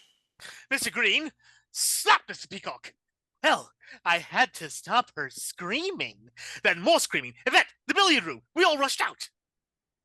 Wadsworth sits on the pool table. The guests pool around the door. But one of us wasn't here. No. No. Maybe one of us was murdering the cook. Who wasn't here with us? Guests pause. Do you know? I do. While we stood here trying to stop Yvette from panicking, He leaves for the study. one of us could have stayed in the study, picked up the dagger, Wadsworth runs down the hall. run down the hall, and stabbed the cook. He plunges the dagger into a chicken as the guests arrive at the door. Oh, how could he risk it? We might have seen him running back. Wadsworth goes over to the freezer and pushes open the back of the freezer. It's repetitive. Exposing the kitchen/study secret passage. Not if they use this secret passage. Oh, And the murderer ran back down the secret passage to the study. Wadsworth leaves the kitchen for the hall. The butler goes for the study. Is that where it comes out? Yes, look. Wadsworth pushes open the picture. What? How did you know? This house belongs to a friend of mine I've known all along. So you could be the murderer. Don't be ridiculous. If I was the murderer, why would I reveal to you how I did it? The guests nod. Well, who else knew about this secret passage? We found it. Colonel Mustard and me. You found it. You could have known about it the whole time. But I did not. Well, why should we believe you? Because she was with us all in the billiard room doorway while Yvette was screaming, don't you remember? What? I don't understand. Why was the cook murdered? She had nothing to do with Mr. Body. Of course she did. I gathered you all here together because you were all implicated in Mr. Body's dastardly blackmail. Did none of you deduce that the others were involved too? Evidently no one had. What others? The cook and Yvette. No. No. That's how he got all his information. Before he could blackmail anyone, Mr. Body had to discover their guilty secret. The cook and Yvette were his accomplices. I see. So whoever knew that the cook was involved killed her? Yes. Colonel Mustard. Oh, sorry. Colonel Mustard looks very happy. I know because I was Mr. Body's butler that the cook had worked for one of you. The guest asks who. Ooh. You recognized Yvette, didn't you? Don't deny it, Mrs. White. What do you mean, don't deny it? I'm not denying anything. Another denial. Mrs. White sticks her tongue out at Wadsworth. All right, it's true. I knew Yvette. My husband had an affair with her, but I didn't care. I wasn't jealous. You knew Yvette too, didn't you, Miss Scarlet? Yes, she worked for me. And you knew her, Colonel Mustard. We've already established that you were one of Miss Scarlet's clients. That's why you were so desperate to get your hands on those negatives. Photographs of you and Yvette in flagrante delicto, remember? Mr. Body threatened to send those pictures to my dear old mother. The shock would have killed her. That would have been quite an achievement since you told us she's dead already. So he had the motive. You all had a motive. But where and when was Mr. Body killed? Don't you see? Oh, he grabs Mr. Green. Look, we came back to the study with Yvette. Mr. Body was on the floor, Wadsworth trips Mr. Green to the floor as Mr. Body. pretending to be dead. But one of us noticed he was alive. So I explained that I was Mr. Body's butler, and I invited you here, and we realized there was only one other person in the house. The cook! Wadsworth leaves the guests far behind. Everyone runs up the hall to the kitchen. They enter breathlessly. Mr. Green runs to the freezer just like he did before, but there's no Wadsworth. Well, where is he? The freezer door opens. Miss Scarlet screams. Wadsworth, looking quite dead, falls into Mr. Green's arms. The exasperated Mr. Green drops the butler on the floor. Wadsworth opens his eyes. By now she was dead. We laid her down with our backs to the freezer. One of us slipped through the same secret passage. Again? Of course, back to the study. They all run out. Wadsworth acts as if he had just entered the study from the secret passage. The murderer was in the secret passage. Meanwhile, Mr. Body Wadsworth again throws Mr. Green to the floor. had been on the floor. He jumped up. The butler picks up Mr. Green, then lets him fall again. The murderer came out of the secret panel, picked up the candlestick. The butler acts as if he had a candlestick. He goes after Mr. Green, who may not be acting his look of panic. Wadsworth pursues a frightened Mr. Green up the hall towards the bathroom. Mr. Body followed us out of the study into the hall, looking for an escape. The murderer crept up behind him and killed him. Wadsworth brings his hand down upon Mr. Green's head. Mr. Green falls. Ah! Will you stop that? No. The butler grabs Mr. Green and proceeds to the bathroom. Then he threw him into the toilet. No! Wadsworth leans against the bathroom door frame, pretending to check a watch. And nonchalantly rejoined us beside the cook's body in the kitchen. It took less than half a minute. So who wasn't there the entire time with us in the kitchen? Whoever it was is the murderer. He runs off. The bathroom door opens and Mr. Green emerges, drying his hands. We can hear a toilet flush. He hands the towel to Colonel Mustard. Wadsworth runs into the study. And we put the weapons in the cupboard, locked it, and ran to the front door. He runs out, almost colliding with the just-arrived guests. Wadsworth opens the front door and makes as if throwing the key away. To throw away the key. The motorist. I didn't throw the key away. I put it in my pocket, and someone could have taken it out of my pocket and substituted another. We were all in a huddle. Any one of us could have done that. Precisely. He slams the front door. Wait a minute. Colonel Mustard has a top-secret Pentagon job. Mrs. White's husband is a nuclear physicist. And Runs to the billiard room and points in. Yvette is a link between them. What is your top secret job, Colonel? I can tell you. He's working on the secret of the next fusion bomb. Mrs. White gasps. How did you know that? Can you keep a secret? Yes. So can I. Is this a plot between them, Wadsworth, or did Colonel Mustard do it alone? We shall see. Let's look at the other murders. Yes. Bad luck that that motorist arrived at that moment. It wasn't luck. I invited him. You did? You did? Of course, it's obvious. Everyone here tonight was either Mr. Body's victim or accomplice. Everyone who has died gave him vital information about one of you. I got them here so they'd give evidence against him and force him to confess. Oh, yeah? Well, what about that motorist? What kind of information did he have? He was my driver during the war. Colonel Mustard sits in a chair. And what was he holding over you? He knew that I was a war profiteer. I stole essential Air Force radio parts, and I sold them on the black market. That is how I made all my money. But that does not make me a murderer. Well, a lot of your airmen died because their radios didn't work. Was the policeman working for Mr. Body, too? The cop was from Washington. He was on my payroll. I bribed him once a week so I could carry on with business. Mr. Body found out somehow. Oh my God. Oh, please. And the singing telegram girl? Outside, the rain has stopped. The people open the door and look at the singing telegram girl's corpse. He was once my patient. I had an affair with her. That's how I lost my license. Mr. Buddy found that out too. Well, let's put her in the study with the others. The men drop the singing telegram girl's body on the floor. So, now you all know why they died. Whoever killed Mr. Body also wanted his accomplices dead. How did the murderer know about them all? I mean, I admit that I had guessed that this young singer informed on me to Mr. Body, but I didn't know anything about any of you until this evening. First, the murderer needed to get the weapons. Easy. He stole the key from my pocket. And then we all followed Colonel Mustard's suggestion that we split up and search the house.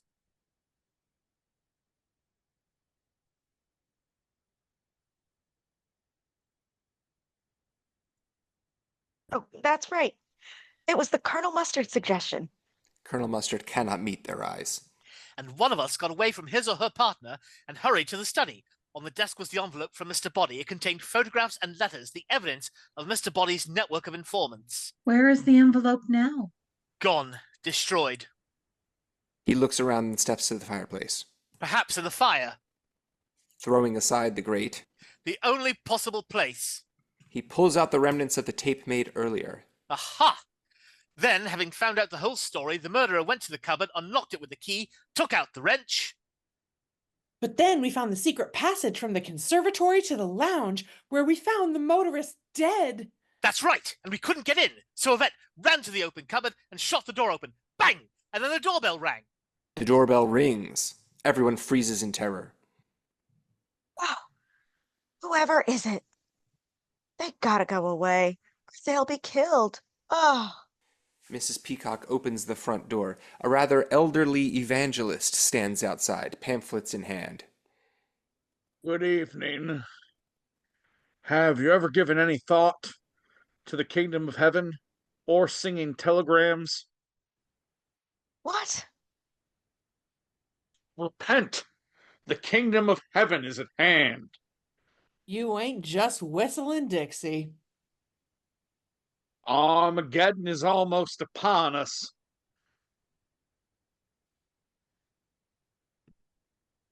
I got news for you. It's already here.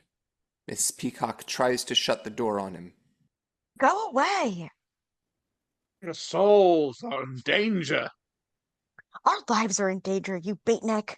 She shuts the door on him, closing several of his pamphlets inside. Wadsworth continues as if nothing had happened. The cop arrived next. We locked him in the library. We forgot the cupboard with the weapons was now unlocked. Then we split up again, and the murderer switched off the electricity. He does so, and everything goes black. Oh my God. Mrs. White squeals. Not again. Turn on the lights. Wadsworth turns on the lights. Sorry, didn't mean to frighten you. You're a bit late for that. I hate it when he does that. Then there were 3 more murders. So which of us killed them? None of us killed Mr. Body or the cook. So who did? The one person who wasn't with us. Guests try to figure it out. Yvette. Yvette? She was in the billiard room listening to our conversation. She heard the gunshot. She thought he was dead. And while we all examined the bullet hole, she crept into the study, picked up the dagger, ran to the kitchen, and stabbed the cook. Yvette stabs Mrs. Ho in the back. We didn't hear the cook scream because Mrs. Peacock was screaming about the poison brandy. Then Yvette returned to the billiard room. She screamed, and we all ran to her. Well, when did she kill Mr. Body? When I said we all ran to the kitchen to see the cook, Yvette hid in the study to check that Mr. Body was dead. He got up and followed them down the hall, so she hit him on the head with a candlestick and dragged him to the toilet.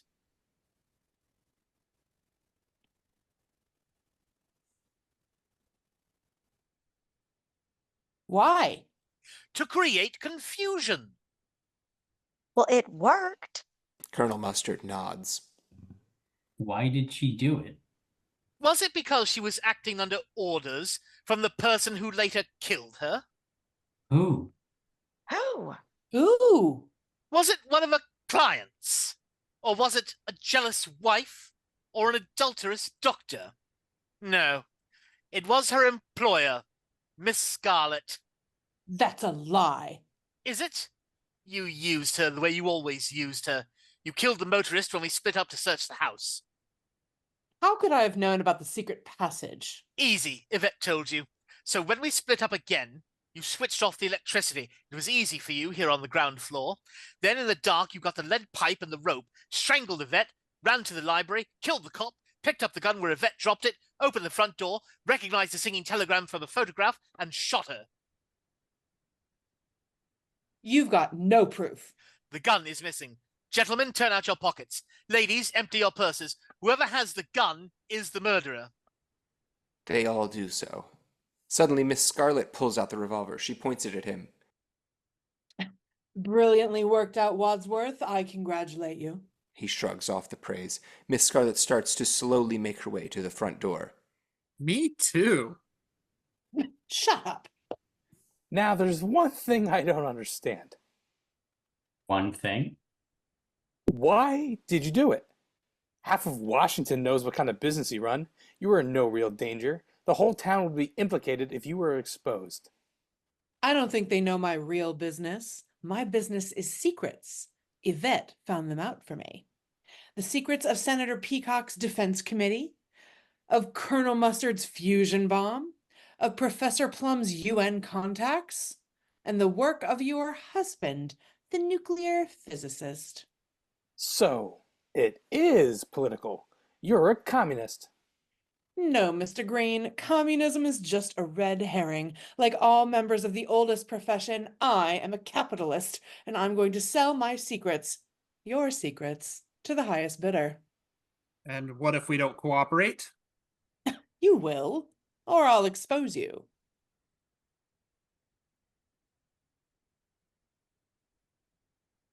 We could expose you. 6 murders?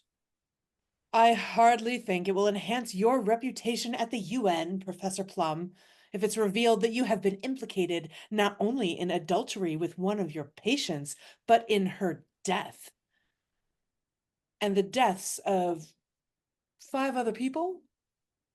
You don't know what kind of people they have at the UN. I might go up in their estimation. Colonel Mustard starts towards Miss Scarlet. She brings the revolver around to bear on him. And it's no good blackmailing me, madam. I have no more money. The guests agree, claiming the same thing.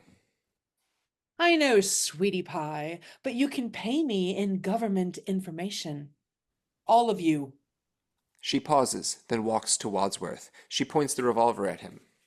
Except you, Wadsworth. You, as a mere butler, have no access to government secrets. So I'm afraid your moment has come. Not so fast, Miss Scarlet. I do have a secret or two.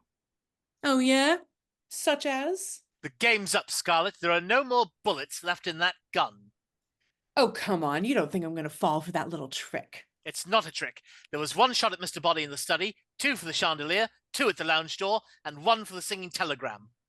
That's not 6. 1 plus 2 plus 2 plus 1. She thinks. Uh-huh.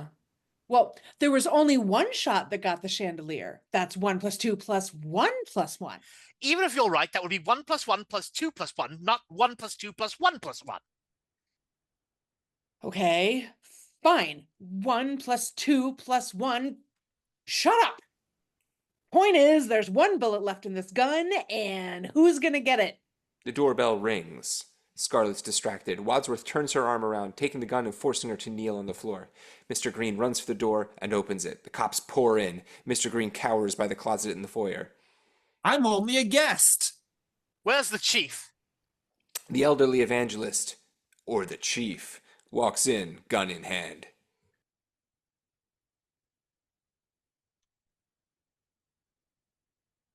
Chief, I think you might be muted.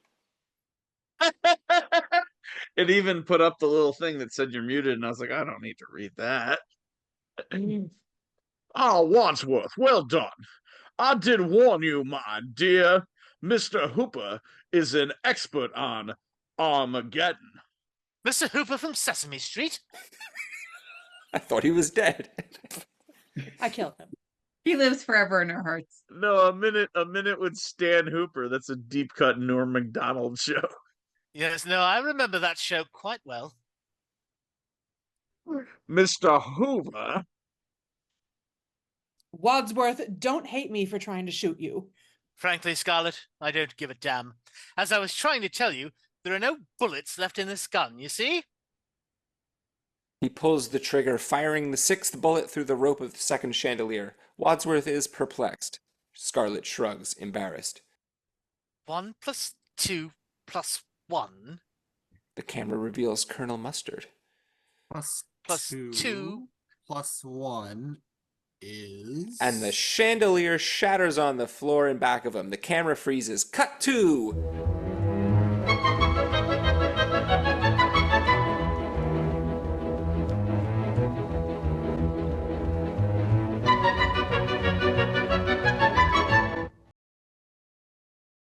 Wadsworth has just turned on the lights, like at the beginning of Ending A.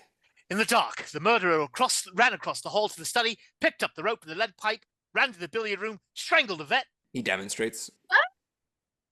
Ran to the library, hit the cop on the head with the lead pipe, then, coming out of the library, the doorbell rang. It was a singing telegram. The murderer picked up the gun where a vet dropped it, ran to the door, opened it, recognized the girl from a picture, shot her, and ran back to the cellar. The cellar? Yes. But Colonel Mustard wasn't in the cellar. No, but you were. So? You murdered them all. You were the person who was missing when the cook and Mr. Body were murdered, and the cook used to be your cook. Don't you remember your fatal mistake? You told us at dinner that we were eating one of your favorite recipes, and monkey's brains, though popular in Cantonese cuisine, are not often to be found in Washington, D.C. Is that what we ate? He covers his mouth and runs for the bathroom. Why would I have murdered all the others? Obviously, in case Mr. Body had told them about you. So it has all nothing to do with the disappearing nuclear physicist and Colonel Mustard's work on the new fusion bomb. No, communism was just a red herring. Mrs. Peacock did it all. Well, there's no proof. Well, the gun is missing. Gentlemen, turn out your pockets. Ladies, empty your purses. Whoever has the gun is the murderer. Mrs. Peacock opens her purse and pulls out the gun, pointing it at the butler.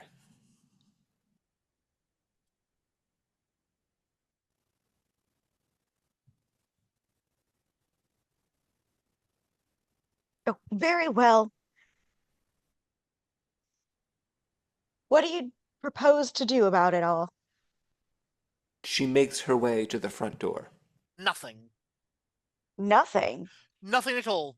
I don't approve of murder, but it seems to me that you've done the world a service by ridding of it an appalling blackmailer and his disgusting informers. But the police will be here any minute. What happens then? Why should the police come? Nobody's called them. Everyone is shocked. You mean... That's right. Now I suggest that we stack the bodies in the cellar, lock it, leave quietly, one at a time, and pretend that none of this has ever happened. Great idea. I'll leave first, if you don't mind. Mrs. Peacock uses the gun to wave the other guests into a group. Be my guest. In fact, I think we owe you all a vote of thanks. Oh, she's a jolly good fellow, for she's a jolly good fellow, for she's a jolly good fellow, which nobody can deny. Mrs. Peacock carefully slips out the door. As soon as the door shuts, the party stops singing. They relax somewhat. At least the immediate danger's past. I told you I didn't do it. But what if the authorities find out what happened? The FBI will take care of that. You mean... My phone call from Mr. Hoover. I work for him, of course. How else could I have known everything about you all? There's still one thing I don't understand. One thing. Who was Mrs. Peacock taking bribes from? A foreign power. Her husband, the senator, has influence over defense contracts. Is there going to be a cover-up? Isn't that in the public interest? What could be gained by exposure? But is the FBI in the habit of cleaning up after multiple murder? Yes. Why do you think it's run by a man called Hoover? Mrs. Peacock has her keys out and is getting ready to get into her car. The elderly evangelist steps out onto the driveway. The kingdom of heaven is at hand. He whips out a gun and points it at her. Oh, take her away, boys. Take your hands off me. I'm a senator's wife. The front door opens and the guests, with Wadsworth at their head, pour out onto the porch.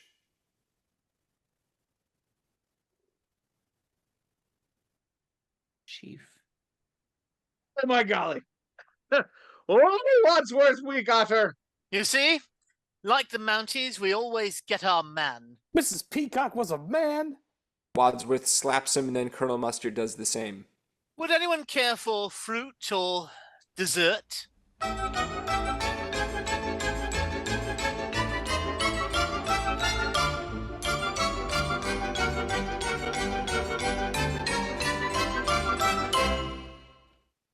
Wadsworth switches on the lights, like in the other two endings. Sorry, didn't mean to frighten anyone. You're a bit late for that. Then there were 3 more murders.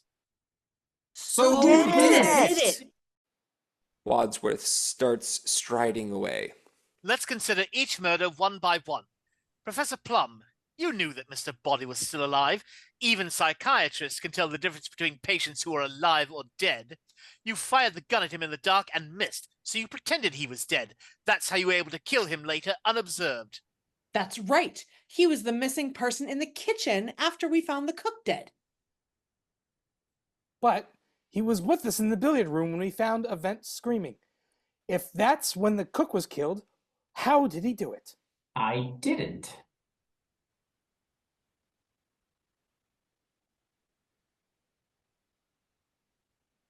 Pause means it's probably me, but I didn't. Nope. Oh. Oh, I'm lost my place. I'm sorry. Bottom of page 88.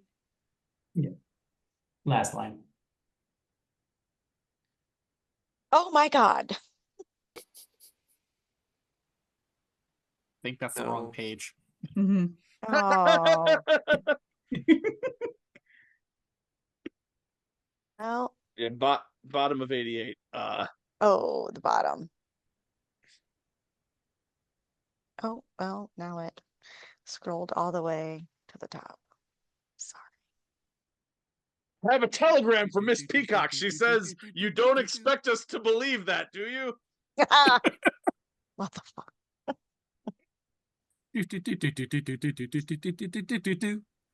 Bottom of the page. Just checking. Oh my God. Sorry. Okay, we'll skip it. Peacock, you don't expect us to believe that, do you? I expect you to believe it.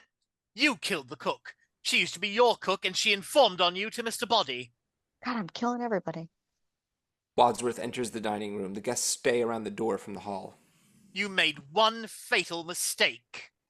He sits. Oh, sorry. Sitting here at dinner, Mrs. Peacock told us that she was eating one of her favorite recipes, and monkey's brains, though popular in Cantonese cuisine, are not often to be found in Washington, D.C. The party re-enters the hall from the dining room. Colonel Mustard, when we saw the motorist at the front door, you took the key to the weapons cupboard out of my pocket. Then you suggested that we all split up. You separated from Miss Scarlet, crossed the hall, opened the cupboard, took the wrench, ran to the conservatory, entered the lounge through the secret passage, killed the motorist with a blow to the head. Like that. He strides into the hall. This is incredible. Not so incredible as what happened next. He starts up the stairs. After we split up again, I went upstairs with you. Yes, you, Mrs. White. The butler stops on the landing. And while I was in the master bedroom, you hurried downstairs and turned off the electricity, got the rope from the open cupboard, and throttled Yvette. You were jealous that your husband was stopping Yvette. That's why you killed him, too. Yes, I did it. I killed Yvette. I hated her so much. Flames on the side of my face. Heaving breaths, heaving. While you were in the billiard room, Miss Scarlet seized the opportunity and under cover of darkness got to the library where she hit the cop whom she'd been bribing on the head with the lead pipe. True or false? Who are you? Perry Mason. So it must have been Mr. Green who shot the singing telegram. I didn't do it. Well, there's nobody else left. But I didn't do it. The gun is missing.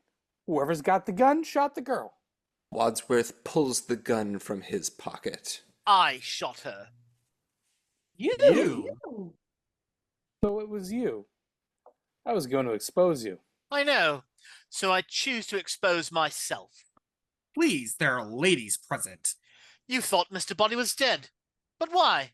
None of you even met him until tonight. You're Mr. Body. Wadsworth grins and starts to chuckle evilly. Wait a minute. Who did I kill? My butler. Shucks. Wadsworth uses the revolver to wave the professor to join the group. He was expendable like all of you. I'm grateful to you all for disposing of my network of spies and informers. Saved me a lot of trouble. Now there's no evidence against me. This all has nothing to do with my disappearing nuclear physicist husband or Colonel Mustard's work with the new top secret fusion bomb? No. Communism was just a red herring. The revolver trained on the party. But the police will be here any minute. You'll never get away with this. Any of you. Why should the police come? Nobody's called them. You mean? Oh my God, of course. So why shouldn't we get away with it? We'll stack the bodies in the cellar, lock it, leave quietly one at a time, and forget that any of this ever happened. Mr. Green takes off his glasses and starts to put them in his jacket's inside pocket. And you'll just go on blackmailing all of us. Of course. Why not? Well, I'll tell you why not. He Bang! whips a pistol from his jacket and fires. Wadsworth tries to get off a shot, but is far too slow. The butler is hit. Good shot, Green. Wadsworth slides down the closet door to the floor. He looks at the blood flowing out of his chest. Very good. Wadsworth dies. Mr. Green stands fully, lowering the pistol. He already looks more confident than he has yet during the night. Mrs. White steps up to him. He points the pistol at her. Are you a cop? No, I'm a plant. A plant? I thought men like you were usually called a fruit. Very funny. FBI, that phone call from J. Edgar Hoover, that was for me. Steps up to the front door and grabs the handle. I told you I didn't do it. He opens the front door. The cops pour in. The elderly evangelist, a.k.a. the chief, follows them in.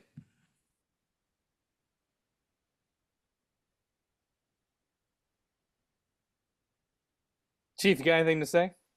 I don't know. It didn't pick you up. All right, who done it? That's the twist. The chief is Yvette's mother. The guests all try to explain, blaming each other. The cops, confused, keep pointing their guns at different guests. Hey, It was hey, it was hey, her. hey, shh. They all did it. But if you want to know who killed Mr. Body, I did. In the hall with the revolver. Take him away, Chief. I'm going to go home and sleep with my wife.